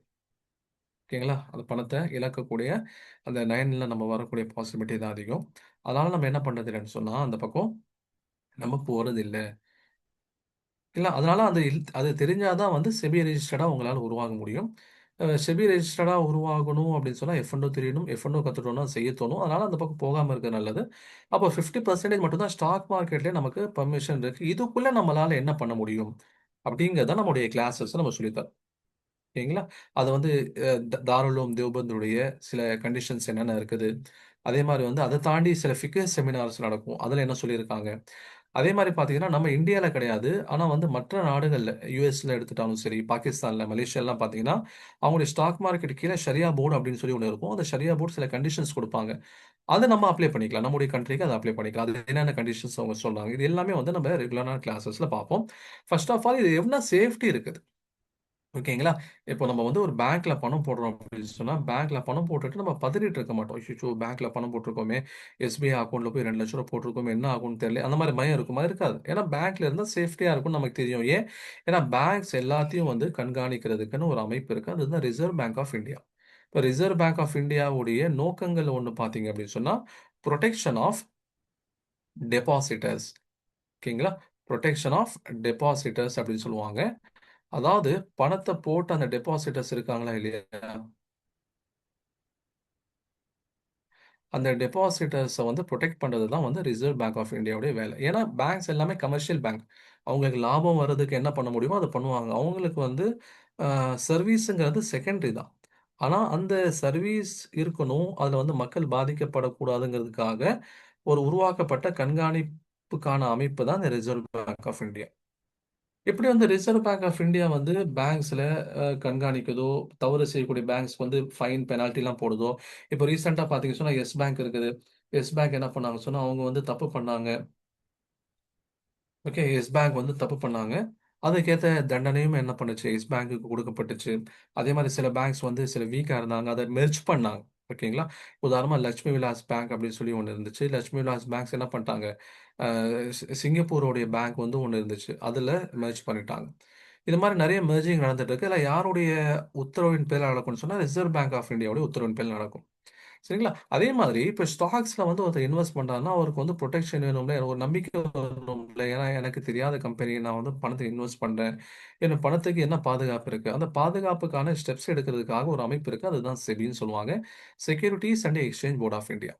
ஓகே. இப்போ இந்த செக்யூரிட்டிஸ் எக்ஸ்சேஞ்ச் போர்ட் ஆஃப் இந்தியாவுடைய வேலை என்ன, protection of investors. Okay. Reserve bank of இந்தியாவுடைய வேலை ப்ரொடெக்ஷன் ஆஃப் டெபாசிட்டர்ஸ். இவங்களுடைய வேலை ப்ரொடெக்ஷன் ஆஃப் இன்வெஸ்டர்ஸ். முதலீடு செய்யக்கூடியவங்களுடைய பணத்தை பாதுகாக்கணும். ஏன்னா பணத்தை பாதுகாப்பாக இருந்தால் தான் அடுத்து என்ன பண்ணுவாங்க, ஜனங்க திரும்ப பணத்தை கொண்டு வந்து போடுவாங்க. இல்லை ஏமாந்துட்டு யாராவது போயிட்டு இருந்தாங்கன்னா அப்போ மக்களுக்கு நம்பிக்கை வருமா, நம்பிக்கை வராது. இப்போ மக்களுக்கு நம்பிக்கை போயிடுச்சுன்னா என்ன பண்ண மாட்டாங்க, யாரும் பணத்தை போட வரமாட்டாங்க. யாரும் பணத்தை போட வரலன்னு சொன்னால் நிறுவனங்களுக்கு முதலீடுகள் கிடைக்காது. நிறுவனங்களுக்கு முதலீடுகள் கிடைக்கலன்னு சொன்னா வியாபாரங்கள் விஸ்தரிக்க முடியாது, எக்ஸ்பேன்ஷன் பண்ண முடியாது. அப்ப அவங்க என்ன பண்ணுவாங்க, அங்க சுத்தி இங்க சுத்தி திரும்ப பேங்க்ல வந்து நிப்பாங்க. இப்ப பேங்க் எத்தனை பேருக்கு தான் லோன் கொடுக்கும், புரியுதுங்களா. பேங்க் அப்ப எத்தனை பேருக்கு தான் லோன் கொடுக்கும் இருக்கிற அமௌண்ட்டை வச்சு. அப்ப பேங்க் வந்து நிறைய சிக்கல்கள் வந்துடும். அப்ப நிறைய பேர் லோன் கேட்டு வந்தாங்கன்னு சொன்னா பேங்க்ல வந்து டிமாண்ட் அதிகமாயிரும். அப்ப இன்ட்ரெஸ்ட் ரேட்டை ஏத்த ஆரம்பிச்சிடுவாங்க. இந்த intraday trading position is transfer to us until the end of the day. Position is not transfer to us. அன்னைக்கு இன்ட்ராடேல பொறுத்த வரைக்கும் பார்த்தீங்கன்னா இன்னைக்கு T+1 ட்ரேடிங் தான் என்ன இருக்குன்னு சொன்னா இருக்குது. நீங்க சொல்லக்கூடிய T+1க்கு வந்து ட்ரை பண்ணிட்டு இருக்காங்க. ஓகேங்களா. இன்னைக்கு வந்து ஜென்ரலி ஒரு காலத்துல பார்த்தீங்க சொன்னா T+2 மந்த்ஸ் இருந்துச்சு. ஓகேங்களா. T+75 days. ஒரு ஸ்டாக்கை நீங்க வாங்குனீங்கன்னா 75 நாளைக்கு அப்புறம் தான் வரும். அதுக்கப்புறம் என்ன பண்ணாங்க, டிஜிட்டலில் வந்து கண்ட்ரோல் பண்ணி அதை T+2 கொண்டு வந்தாங்க. இப்போ T+1 ஆக்கியிருக்காங்க. T+1 ஆக்கியிருக்காங்க. T+0க்கு வந்து ஸ்லைட்ஸ் நாட் சேஞ்சிங். நான் சேஞ்ச் பண்ணவில்லை இன்னும். ரெகுலேட்டர் அந்த ஸ்லைட் மட்டும் தான் இருக்குது, நான் சேஞ்ச் பண்ணேன். இப்போ T+0க்கு வந்து ட்ரை பண்ணிட்டு இருக்காங்க. பட் இன்னும் வந்து ட்ரையல் ஃபேஸில் தான் இருக்கு. ஓகேங்களா. ட்ரையல் ஃபேஸில் தான் இருக்கு. இந்த ட்ரையல் ஃபேஸ்லாம் முடிஞ்சு நீங்கள் வாங்குற அப்போவே வந்து உங்களுக்கு செட்டில்மெண்ட் ஆயிரும் அப்படிங்கிற மாதிரியான ஒரு சிஸ்டம் வந்துச்சுன்னா இன்ட்ராடேவும் செய்யறதுக்கும். இன்னைக்கு இந்த இன்ட்ராடே ஏன் கூடாதுன்னு சொல்றோம், நம்ம அந்த கமாடிட்டிக்கு ஃபாரெக்ஸுக்கு சொன்னோமா இல்லையா, பொசிஷன் அப்படிங்கிறது வராதுன்ட்டு. அதனால இன்னைக்கு வந்து இன்ட்ராடே கூடாதுன்னு சொல்றோம். ஏன்னா இன்னைக்கு வாங்குற ஸ்டாக் என்னுடைய பொசிஷன்ல இன்னைக்கு வராது, அடுத்த நாள் தான் வருது. அப்படிங்கறதுனால நம்ம அது கூடாதுன்னு சொல்றோம். இன்கேஸ் T+1 வந்து எல்லா ஸ்டாக்ஸ்லயும் வந்து இம்ப்ளிமெண்ட் ஆயிடுச்சுன்னா அப்ப இன்ட்ராடே விஷயத்துல இந்த பிரச்சனைகளும் பெருசா இருக்காது. ஓகேங்களா. சரி. இப்போ ரெகுலேட்டரை பொறுத்த வரைக்கும் வந்து நம்மளை பாதுகாக்கணும், இன்வெஸ்டர்ஸை பாதுகாக்கணும். அப்பதான் நம்பிக்கையா வருவாங்க. இப்போ இவங்களுடைய நார்ம்ஸ்ன்னு சொல்லி இருக்கும், அதை யார் மீறினாலும் அவங்க மேல சிவியரா ஆக்ஷன் எடுப்பாங்க. அவங்க யாரு என்ன எவ்வளவு பெரிய வந்து டைக்கூன்ஸ் அதெல்லாம் அவங்க பார்க்கவே மாட்டாங்க. அதுக்கு ஒரு எக்ஸாம்பிள் யாருன்னு சொன்னா அனில் அம்பானி. ஓகேங்களா.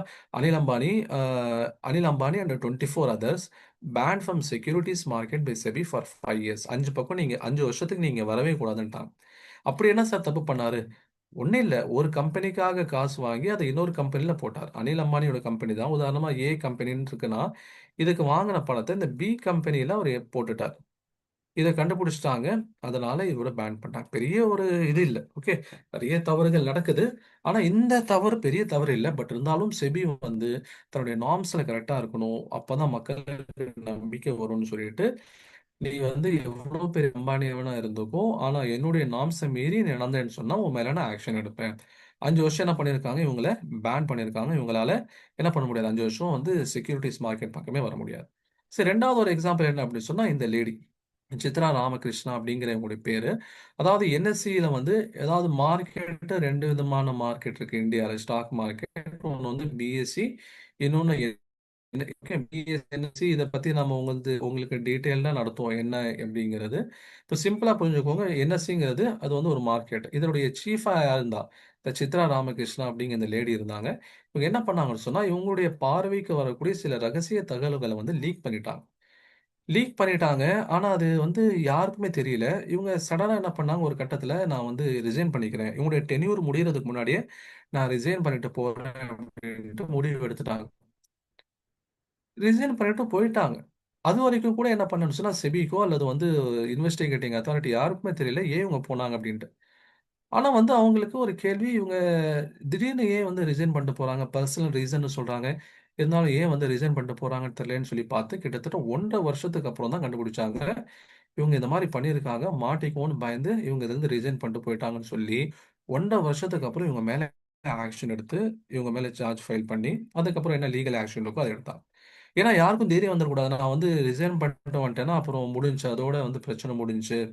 ஒண்ணும் பிரச்சனை இல்ல. சேஃபா இருந்துக்கலாம்னு யாருக்கும் நெனப்பு வந்துரக்கூடாது.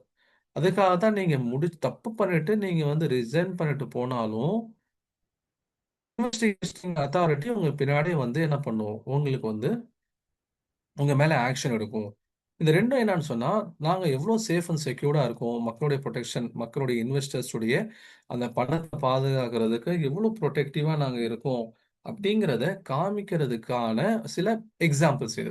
இது மட்டும் இல்லாம சின்னது பெருசுமா நெறைய ரெகுலேஷன்ஸ், நெறைய ரிஃபார்ம்ஸ் வந்து செபி எடுத்துட்டு இருக்காங்க. ஓகே. ஒரு கட்டத்தில பார்த்தீங்க அப்படின்னு சொன்னா, இப்போ நான் என்னுடைய அ ஐடி இருக்கு. உதாரணமா நான் வந்து ஒரு டிமேட் அக்கவுண்ட் வச்சிருக்கேன்னா, இந்த டிமேட் அக்கவுண்ட்ல உடைய லிங்க்க நான் உங்களுக்கு குடுக்குறேன். இந்த லிங்க்க யூஸ் பண்ணி நீங்க டிமேட் அக்கவுண்ட் ஓப்பன் பண்ணீங்கன்னா, எனக்கு தனியா ரூ. 300 குடுப்பாங்க. அந்த மாரி என்ன இருந்துச்சுன்னா, ஒரு காலத்தில பிராக்டிஸ் இருந்துச்சு. ஆனா, இப்போ அத பேன் பண்ணிட்டாங்க. ஓகே. ஏன்? ஏன்னா நெறைய பேர் வந்து ரூ. 300 இந்த கமிஷனுக்கு ஆசைப்பட்டு நெறைய பேர டிமேட் அக்கவுண்ட் ஓப்பன் பண்ண சொல்லி, அவங்கள நிர்பந்தப்படுத்தி பணம் போட வச்சு, அந்த பணத்தில வந்து லாஸ் ஆயிருது. அதனால என்ன பண்ண வேணாம். இந்த மாரியான நார்ம்ஸ் இருந்தா தானே நீங்க வந்து கூப்ட்டு வரீங்க அப்பாவிகள. அதனால இந்த மாரி நார்ம்ஸே இருக்கக்கூடாது. யார ரெஃபர் பண்ணி கூப்பிட்டாலும் உங்களுக்கு இந்த மாரி பணம் கிடையாது. இதெல்லாம் வந்து ஒரு எக்ஸாம்பிள். சின்ன சின்ன ரிஃபார்ம்ஸ் வந்து ஒவ்வொரு சமயத்திலும். இப்ப F&Oல நெறைய பேர் பணம் போடுறாங்க. பணம் போட்டு நெறைய பேர் நெறைய லாஸ் பண்றாங்க அப்டின்னோனே, அதுல சில ரிஃபார்ம்ஸ் கொண்டு வந்தாங்க. நார்மலா வந்து நீங்க F&O ட்ரேடிங் பண்ண முடியாது. இதுல உங்களுக்கு போதுமான அளவுக்கு நாலேட்ஜ், எக்ஸ்பீரியன்ஸ் இருக்குங்கிறத நீங்க ப்ரூவ் பண்ணணும். ப்ரூவ் பண்ணணும்னா என்ன பண்ணணும்? ஒரு சில எக்ஸாம்ஸ் நீங்க எழுதணும். அதே மாரி லாஸ்ட் 6 மந்த்ஸ் உடைய உங்க பேங்க் ஸ்டேட்மெண்ட் காமிக்கணும். அதுல சஃபிஷியன்ட் டிரான்சாக்ஷன் நடந்திருக்கும். இந்த மாரி நெறைய கண்டிஷன்ஸ் கொண்டு வராங்க. காரணம் என்னன்னு சொன்னா, புரொடெக்ஷன் ஆஃப் இன்வெஸ்டர்ஸ். மக்கள் வந்து சில நேரங்கள்ல ஆர்வக்கோளாறா உள்ள வந்து பணம் போட்டுறவும் கூடாது. இல்ல யாரையும் ஏமாத்தி வச்சு சின்ன சின்ன லாபத்துக்காக அவங்கள ஏமாத்திறக்கூடாது. அதனால செபி வந்து அப்பப்போ என்ன பண்ணிட்டு இருக்கும்னு சொன்னா, சேஃப்டி மெஷர்ஸ், ரிஃபார்ம்ஸ் கொண்டு வந்துட்டே இருப்பாங்க. ஓகேங்களா? அப்போ நீங்க கிரிப்டோ கரன்சில வந்து ரெகுலேட்டரே கிடையாது. ஃபாரெக்ஸ் வந்து இந்தியால லீகலே கிடையாது. கமாடிட்டி மார்க்கெட்ல இருக்குது. அவங்க கிட்டத்தட்ட செபிக்கு கீழ கொண்டு வந்துட்டாங்க. பட் ஷரியாவுடைய அந்த கண்டிஷன்ஸ்க்கு அது ஒத்து வரதில்ல. இதெல்லாம் தாண்டி நமக்கு ஏதாவது ஒரு ஆப்ஷன் இருக்குன்னு சொன்னா, நமக்கு ஒரே ஒரு ஒலிக்கீற்று மட்டும் இந்த ஸ்டாக் மார்க்கெட்ல தெரியும். இப்ப ஸ்டாக் மார்க்கெட்னாலும் ஒரு 100% இங்க கூடுங்கிறது நம்ம சொல்ல முடியாது. அ எது எது கூடாதுங்கிறது நான் சின்ன ஒரு இன்ட்ரோடக்ஷன் உங்களுக்கு நான் குடுத்துட்டேன். நம்ம கோர்சஸ்ல அத ரெகுலரா அத பத்தியான ஒரு அறிமுகங்கள், அத பத்தியான விளக்கங்கள் நம்ம குடுப்போம். ஒரு 50% கூடுமா? அந்த 50%ல என்னால என்ன சம்பாதிக்க முடியுமோ, அத என்னால சம்பாதிக்க முடியும். சார் என்ன சார் அவ்வளோதான் ஆப்ஷனா? 50% தான் பண்ண முடியும்னு கேட்டா, இது மச் சஃபிஷியன்ட். ஓகேங்களா? இந்த 50% தான் நம்முடைய இன்வெஸ்ட்மென்ட்க்கு இன்னும் ஒரு ஸ்டெப் வந்து புரொடக்டிவான மெஷர்ஸ். இப்ப ஷரியா ஒரு கண்டிஷன் குடுக்குதுன்னு சொன்னா, அது உங்கள கஷ்டப்படுத்துறதுக்கு இல்ல. அது உங்களுடைய பாதுகாப்புக்காக தான் ஷரியா இந்த மாரியான கண்டிஷன்ஸ்லாம் கொண்டு வந்திருக்கு. ஓகே. இப்ப நீங்க பாருங்க, யோசிச்சு பாருங்க. சூதாட்டம் கூடுன்னு சொல்லியிருந்தா F&O செஞ்சு நெறைய பேர் பணத்த விட்டுருப்பாங்க. ஆனா இங்க என்னன்னு சொன்னா, நீங்க இன்வெஸ்டர்ஸரா இருங்க. ஒரு ட்ரேடரா இருங்க. இப்போ நான் உங்களுக்கு சொல்றது ஒரு ஆச்சரியமா இருக்கும். நீங்க F&O பண்ணீங்கன்னா, 1,00,000 வச்சு உங்களால 1,00,000 எடுக்க முடியும். ஓகேங்களா? 1,00,000 வச்சு 1,00,000 உங்களால ஒரே மாசத்துல எடுக்க முடியும். நீங்க ட்ரேடரா இருந்தீங்கன்னா, 1,00,000 வச்சு உங்களால மந்த்லி வந்து 3,000, 4,000 இல்ல 5,000 உங்களால எடுக்க முடியும். இப்போ உங்களுக்கு பார்த்தா எது அட்ராக்டிவா தெரியுது? 1,00,000 வச்சு 1,00,000 எடுக்க முடியுது. அப்பா! அப்ப அத நம்ம ட்ரை பண்ணி பார்க்கலாம். அப்படின்னு தான் நமக்கு தோணும் இனிஷியலி. ஆனா பார்த்தீங்கன்னு சொன்னா, இங்க வந்து அந்த 1,00,000 உங்களுக்கு கைய விட்டு போறதுக்கான வாய்ப்புகள் இருக்கு. ஆனா இங்க அப்படி கிடையாது. ஓகேங்களா? இங்க வந்து உங்களுக்கு லாபமும் கம்மி தான். அதே மாரி நட்டங்களும் சின்னது தான். ஓகே. நம்ம வந்து 3 டூ 5 3, 4, 5% வரைக்கும் ஈஸியா எடுக்கலாம். ஒரு பெரிய ஒரு ப்ராப்ளம் அங்க கிடையாது. அதுதான் நம்ம எப்படிங்கிறத நம்ம என்ன பண்ண போறோம்னா செஞ்சு பார்க்க போறோம். சரி சார், இதில் சேஃப்டி மட்டும் இருந்தால் போதாது, மண்ணில் புதைச்சி வச்சா சேஃப்டி இருக்கு, அதனால பணம் என்ன வளரவா போகுதுன்னு கேட்டீங்க. இப்போ சேஃப்டி இங்கே இருக்குன்னு நீங்கள் சொல்லிட்டீங்க, பட் இங்கே இருக்கக்கூடிய ஆப்பர்ச்சுனிட்டி என்ன? நமக்கு வந்து பணம் போட்டா என்னுடைய பணம் வளருமா? எனக்கு இங்க லாபம் வருமா? அந்த ஆப்பர்ச்சுனிட்டி இருக்கா? அப்படிங்கிறது நமக்கு தெரியணும். சரிங்களா? இப்ப பாருங்க, இந்தியால வந்து அதாவது வேர்ல்ட்ல பார்த்தீங்கன்னா, இந்தியா என்ன ஆயிடுச்சுன்னு சொன்னா, இப்போ வந்து டாப் பாப்புலேட்டட் கண்ட்ரின்னு ஆயிடுச்சு. ஓகே. இந்தியாவுடைய பாப்புலேஷன் இப்போ வந்து கிட்டத்தட்ட 146 கோடி, கிட்டத்தட்ட 150 கோடி நெருங்கிட்டோம். சைனாவ பின்னாடி தள்ளிட்டு, இந்தியா வந்து ஒரு ஒரு டேட்டால வந்து டாப்ல இருக்குன்னு சொன்னா, அது வந்து பாப்புலேஷன் டேட்டா தான். சைனா கூட என்ன பண்ணிட்டாங்க, வீட்டுக்கு 2 குழந்தை, வீட்டுக்கு 1 குழந்தை, அப்புறம் வந்து குழந்தைய வேணாம் அந்த மாரி லெவலுக்குலாம் கொண்டு வந்துட்டாங்க. அப்ப பார்த்தீங்கன்னு சொன்னா, இப்போ இந்தியாங்கிறது இன்னைக்கு வந்து வேர்ல்ட்ல வந்து populated country. When the price of a stock reaches a certain level, I strongly believe that the uh, price will reverse from there due to several factors. Hence, I am not entering the trade blindly. President, why day trading is haram? அதாங்க சொன்னேன். டே trading ஏன் கூடாது அப்படின்னு சொன்னா, அங்க பொசெஷன் நடக்கிறது இல்ல. இப்போ ஒரு ஸ்டாக் வந்து உங்களுடைய டிமேட் அக்கவுண்ட்க்கு வரணும். வந்ததுக்கு அப்புறம் தான் நீங்க விற்க முடியும். டே ட்ரேடிங்ல அது நடக்கிறது இல்ல. இப்போ உதாரணமா டே ட்ரேடிங்னா என்ன? திங்கட்கிழமை நீங்க ஒரு ஸ்டாக் வாங்குறீங்க அப்படின்னா, அது உங்களுடைய டிமேட் அக்கவுண்ட்க்கு அடுத்த நாள் தான் வருது. அடுத்த நாள் தான் வரனால, திங்கட்கிழமை நீங்க கைக்கு வராத ஒரு ஸ்டாக்க உங்களால விக்க முடியாது. இதுதான் சிம்பிளான விஷயம். அது ஏறுது, இறங்குது அதெல்லாம் வந்து செகண்டரி. அது வந்து என்னுடைய பொசெஷன்ல இல்ல. அதனால நான் விக்கிறது இல்ல. என்னுடைய பொசெஷன்ல இல்லாதத விக்கக்கூடாதுங்கிறது ஷரியாவுடைய கண்டிஷன் அப்படிங்கிற அடிப்படையில. புரியுதுங்களா? அதுதான் வந்து விஷயமே.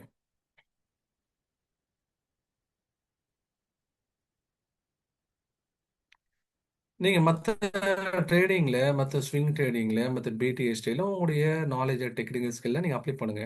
அது தப்பு கிடையாது. பட் பொசெஷன்ல இல்லாத ஒரு பொருள நீங்க விக்கக்கூடாது. இப்போ வந்து இந்தியா பொறுத்தவரைக்கும் என்ன அப்படி சொன்னா, இந்தியால வந்து பாப்புலேஷன் அப்படிங்கிறது டாப். ஓகே. வேர்ல்ட்லே டாப்ல இருக்கு. சரி சார், அதுக்கும் ஸ்டாக் மார்க்கெட்க்கு என்ன சம்மந்தம்? இப்போ யோசிச்சு பாருங்க, ஸ்டாக் மார்க்கெட்ல இருக்கக்கூடிய நிறுவனங்கள் இந்த மக்களுக்கு தேவையானது செய்யக்கூடிய நிறுவனங்கள் தானே. உதாரணமா பார்த்தீங்கன்னு சொன்னா எஃப்எம்சிஜி இருக்கும். எஃப்எம்சிஜினா என்னது? Fast moving consumer goods. உதாரணமா கோல்கேட் இருக்குது. ஓகே. அதே மாரி வந்து பார்த்தீங்கன்னு சொன்னா வந்து ஹிந்துஸ்தான் யூனிலீவர் லிமிடெட் இருக்குது. இப்ப இவங்கலாம் என்ன பண்றாங்க? சோப்பு ரெடி பண்றாங்க. இவங்க பேஸ்ட் ரெடி பண்றாங்க. ஷாம்பு ரெடி பண்றாங்க. இந்த எல்லா மக்களுக்கும் இது அடிப்படையானது தானே. அப்ப இந்த பிசினஸ் அப்படிங்கிறது ரெகுலரா நடந்துட்டே தானே இருக்கும். இப்போ சைனாவும், இந்தியாவும் கம்பேர் பண்ணும்போது கூட சொல்லுவாங்க, சைனாவுடைய எக்கானமி மேஜர்லி டிபெண்டிங் ஆன் ஒரு நிமிஷம் லைன்ல இருங்க.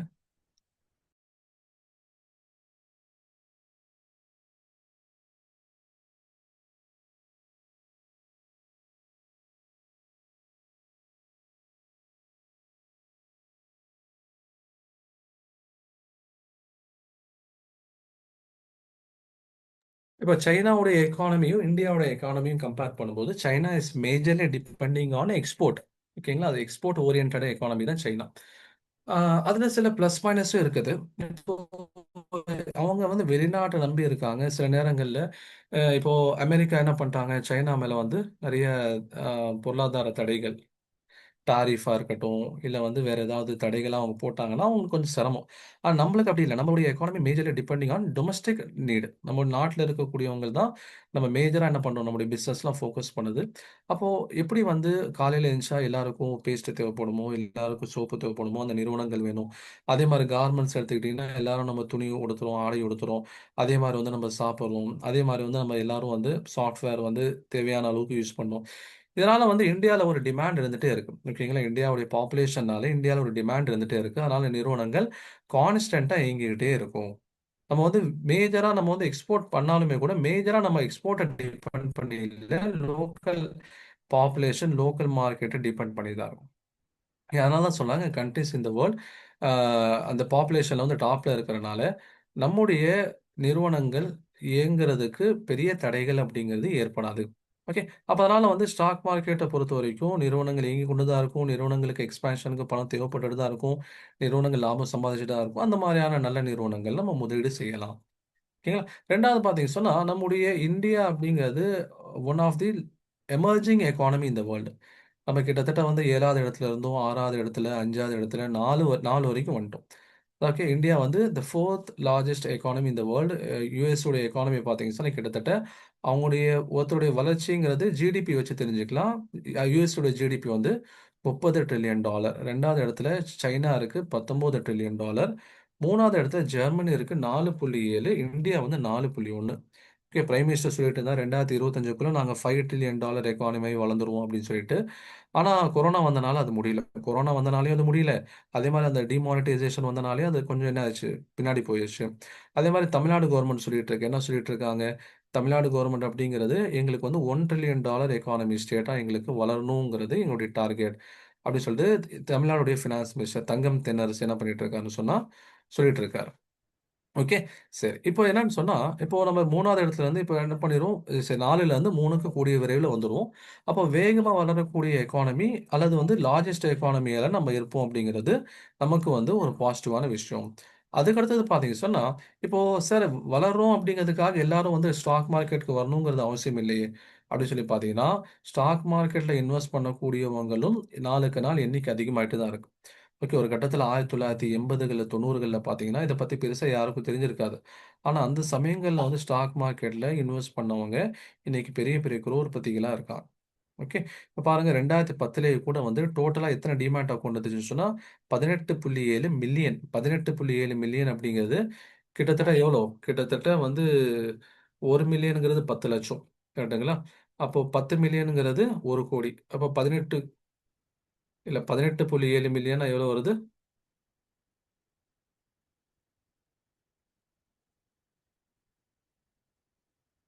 18.7 மில்லியன் அப்படிங்கிறது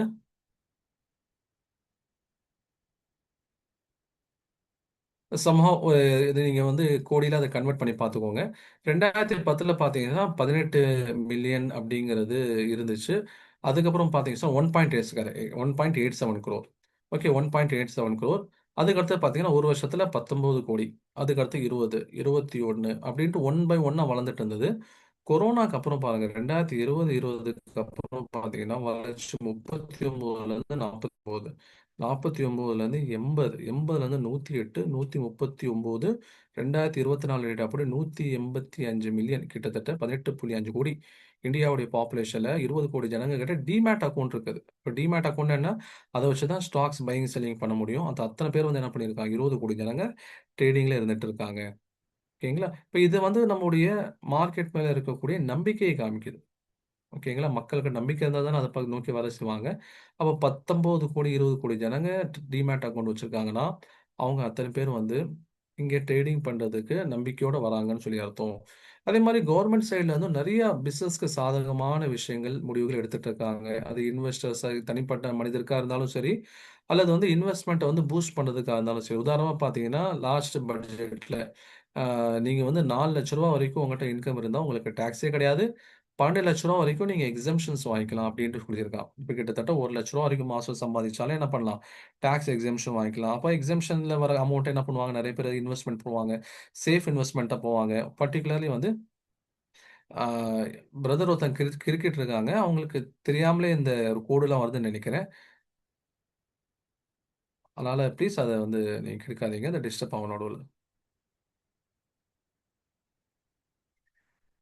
அப்போ அரசாங்க புறத்துலேருந்து என்ன பண்ணிட்டு இருக்காங்க? அரசாங்கமும் வந்து ஆ இன்வெஸ்டர்ஸ் தனி மனிதர்கள் வருமானம் கூட்டுறதுக்கும் என்ன முயற்சி எடுக்கிறாங்க. அதே மாரி வந்து boost to industries with planning such as capex would be around 11.2 lakh crore. Okay, பிளானிங்க்கு இந்த பிளானிங்ன்னு மிஸ்டேக் ஆயிருச்சு. ஸ்பெல்லிங் மிஸ்டேக் இருக்கு. அப்ப இண்டஸ்ட்ரீஸ் பூஸ்ட் பண்றதுக்கு கவர்ன்மெண்ட் சைட்ல இருந்து என்னென்ன ஸ்டெப்ஸ் எடுக்க முடியுமோ, கவர்ன்மெண்ட்டும் அத என்ன பண்ணிட்டு இருக்காங்க, எடுத்துட்டு இருக்காங்க. இப்ப ரீசென்ட்டா வந்த தகவல், இப்ப ஜஸ்ட் 1 வீக் 10 டேஸ்க்கு முன்னாடி வந்த தகவல் என்னன்னு சொன்னா, அதாவது Q2 ரிசல்ட். Q2 ரிசல்ட்னா என்ன? ஒரு வருஷத்த வந்து 4 Qவா பிரிப்பாங்க. Q1, Q2, Q3, Q4. இப்போ ஒவ்வொரு Qன்னா குவார்ட்டர்லி ரிசல்ட். ஓகே, ஒவ்வொரு குவார்ட்டர்லி வந்து ரிசல்ட்ட காமிக்கணும். அந்த பொருளாதாரம் எவ்வளோ வேகமா வளருதுன்னு சொல்லி சொல்லணும். இப்ப 7.4 இருக்குன்னு சொன்னாங்க Q2 உடைய ரிசல்ட். ஆனா இந்தியா வந்து 8.2% வளர்ந்துருச்சு. ஓகேங்களா? அன்எக்ஸ்பெக்டட். யாருமே இந்தியா இவ்வளோ வளரும்னு எதிர்பார்க்கல. இத்தனைக்கும் பார்த்தீங்கன்னு சொன்னா, அமெரிக்கா நம்ம மேல வந்து டாரிஃப் போட்டு வச்சிருக்காங்க. நீங்க வந்து ரஷ்யாவுடைய க்ரூட் ஆயில இம்போர்ட் பண்ணனால, உங்களுக்கு வந்து இத்தன பெர்சன்டேஜ் வந்து உங்களுக்கு டாரிஃப் போட்டிருக்கோம் பெனால்டி. அதே மாதிரி வந்து நீங்க வந்து ஆஹ், ரஷ்யாவுக்கு ஆதரவா இருக்கிறனால உங்களுக்கு இத்தனை பர்சன்ட் டாரிஃப்னு சொல்லி இப்போ வேர்ல்ட்ல அதிகமா அமெரிக்காவுக்கு இம்போர்ட் ஆகக்கூடிய பொருட்களை அதிகமா டாரிஃப் வாங்கக்கூடிய நாடுகள்ல ரெண்டு தான், சைனா ஒன்று இந்தியா. இருந்தாலும் இந்தியா தாக்கு பிடிச்சிட்டு இருக்கு. ஓகேங்களா, இவ்வளோ பெரிய வளர்ச்சியும் காமிக்குது. ஓகே, ஷார்ட் டேர்ம்ல அது நமக்கு பாதிப்பு தான். ஏன்னா இந்தியாவிலேருந்து எக்ஸ்போர்ட் போகிறதுங்கிறது குறைஞ்சிரும். ஓகே, அது நமக்கு வந்து நம்முடைய ப்ராடக்ட் காம்படிஷன் வந்து கம்மியாயிரும். இப்போ திருப்பூர்ல இருந்தெல்லாம் அங்கே நிறைய கார்மெண்ட்ஸ் அங்கே போகுது. கரூர்ல இருந்து நிறைய கார்மெண்ட்ஸ் அங்கே போகுது. இங்க இருந்து இப்போ என்ன பண்றாங்க, அவங்க வந்து அங்க இருக்கக்கூடிய வால்மார்ட் மாதிரியான நிறுவனங்களுக்கு அதை கொடுக்குறாங்க, அங்க சேல் ஆகுது. அதெல்லாம் பாதிக்கப்படதான் செய்யுது, உண்மைதான். ஆனா வந்து இந்தியா வந்து ஷார்ட் டைம் பெயின் அதை பெருசா எடுத்துக்கல. எதுக்காக? Long time கெயினுக்காக. ஓகே, அப்போ இவ்வளோ தடைகளையும் தாண்டி இந்தியா 8.2% வளர்ந்துட்டு இருக்குன்னா, நம்ம நாட்டில் இருக்கக்கூடிய அந்த பொருளாதார அறிஞர்கள், சில மேதைகள், அவங்களுடைய வழிகாட்டுதல்கள் அடிப்படையில் இந்தியா என்ன இருக்குன்னு சொன்னா ஸ்லோ அண்ட் ஸ்டெடி growth-ஆ போயிட்டு இருக்கு. ஓகே, சரி. இதை தாண்டி இப்போ ஸ்டாக் மார்க்கெட்ல இன்வெஸ்ட் பண்றதுக்கு நம்மள மாதிரியான இன்வெஸ்டர்ஸ் இல்லாம வேற யார் சார் வருவான் அப்படின்னு சொல்லி கேட்டீங்கன்னா, நம்ம வந்து ரீட்டைலர்ஸ் கேட்டகரி கீழே வருவோம். ஓகே, ஆனா வந்து சில இன்ஸ்டிடியூஷன்ஸ் இருக்கும் இந்தியாவில். வந்து நம்ம ஜஸ்ட் ஆயிரங்கள்ல லட்சங்கள்ல போடுவோம், ஆனா கோடிகள்ல போடக்கூடிய நிறுவனங்களை தான் இன்ஸ்டிடியூஷன்ஸ் சொல்லுவாங்க. இப்போ இபிஎஃப்ஓ, இப்போ நீங்க அட்டன் பண்ணக்கூடிய யாராவது ஒருத்தர் அரசு அதிகாரியா கூட இருக்கலாம். இல்ல இபிஎஃப்ஓங்கிறது எம்ப்ளாயி ப்ராவிடென்ட் ஃபண்ட் ஆர்கனைசேஷன். ஒவ்வொரு அரசு எம்ப்ளாயி கிட்ட இருந்தும் என்ன பண்ணுவாங்க, ஒவ்வொரு மாதம் மாதம் வந்து பிடித்தம் செஞ்சு இந்த இபிஎஃப்க்கு தான் அனுப்புவாங்க. இந்த இபிஎஃப் என்ன பண்ணும், அந்த பணத்தை வாங்கி அரசாங்கத்துடைய ஆரம்பத்தில் அரசாங்கத்தினுடைய பாண்ட், ஓகே, அரசாங்கத்துடைய கடன் பத்திரங்களை முதலீடு செஞ்சுட்டு இருந்தாங்க. பட் இப்போ வரக்கூடிய காலங்களில் அதை கொஞ்சம் குறைச்சிக்கிட்டு கொஞ்சம் கொஞ்சமா ஸ்டாக் மார்க்கெட் பக்கம் எடுத்துட்டு வர ஆரம்பிச்சிட்டாங்க. ஓகே, இஎஸ்ஐசி இங்க கொடுத்துருக்காங்க பாருங்க.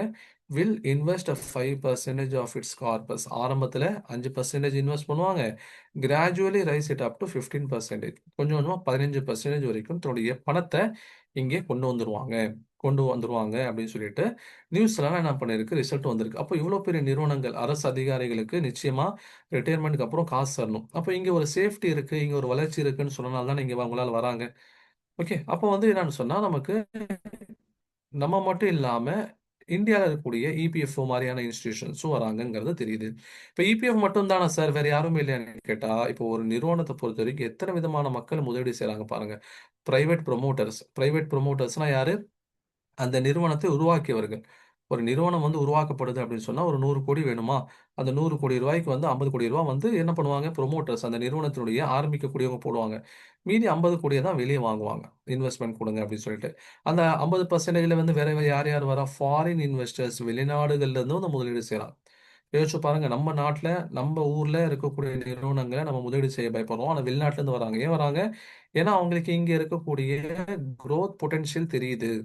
ஓகே, இந்தியா உலகத்திலே வேகமா வளரக்கூடிய எக்கானமில இந்தியாவும் ஒண்ணு இருக்குது. இந்தியா மட்டும் இல்ல, சைனாவும் ஆப்வியஸா சைனாவும் இருக்கிறாங்க. அதே மாதிரி பார்த்தீங்கன்னா தாய்லாந்து, வியட்நாமும் இருக்கிறாங்க. இப்போ உலக நாடுகள்ல இருந்து, அப்ப அமெரிக்கால இருந்து ஒருத்தர் இன்வெஸ்ட்மெண்ட் பண்ண வராருன்னா அவர் இந்தியால தான் பண்ணணும்னு அவருக்கு எதுவும் வயித்து வலி கிடையாது. இந்தியால தான் பண்ணி ஆகணும், இல்லை வந்து அது வந்து தெய்வ குத்தம் ஆயிரும் அப்படிலாம் கிடையாது. அவனுக்கு எங்க லாபம் வருமோ அங்க போவான். இந்தியாவில் லாபம் வந்தா இந்தியாவில் இருப்பான், இல்லை சைனால அதிகமாக லாபம் வந்து அங்கே போயிடுவான், இல்லை அதுல இருந்து வியட்நாம் லாபம் வந்து அங்கே போயிடுவான், இல்லை அங்கேருந்து தாய்லாந்து போனால் அவங்க மாறிட்டே இருப்பாங்க. பட் இந்தியாலையும் முதலீடுகள் செய்கிறாங்க, நிறைய முதலீடுகள் அவங்க இந்தியாலையும் செஞ்சுக்கிட்டு தான் இருக்காங்க. ஓகேங்களா, இப்போ ஃபாரின் இன்வெஸ்டர்ஸ் வராங்க. அடுத்தது யாரு? Mutual fund companies. நம்ம மியூச்சுவல் ஃபண்ட்னு சொல்லி கேட்குறோம். இன்ஷால்லா நம்முடைய பேட்ச்ல கூட மியூச்சுவல் ஃபண்டுக்கு தனியாக ஒரு கிளாஸ் வச்சிருப்போம். அது நான் உங்களுக்கு டீட்டெயிலாக நடத்துவேன். என்ன மியூச்சுவல் ஃபண்ட்னா என்ன, அது ஷரியாவுடைய நிபந்தனைகளுக்கு உட்பட்டு வரக்கூடிய மியூச்சுவல் ஃபண்ட் ஸ்கீம்ஸ் என்னென்ன இருக்குங்கிறத சொல்லுவேன். பாருங்க, இப்போ அடுத்தது இன்வெஸ்ட் பண்ற ஸ்டாக்ஸ் நிறுவனங்கள்ல ரீட்டைல் இன்வெஸ்டர்ஸ் என்ன மாதிரியான, உங்கள் மாதிரியான சின்ன சின்ன முதலீட்டாளர்கள். இந்தியன் கவர்மெண்ட் வந்து முதலீடுகள் செய்யுது.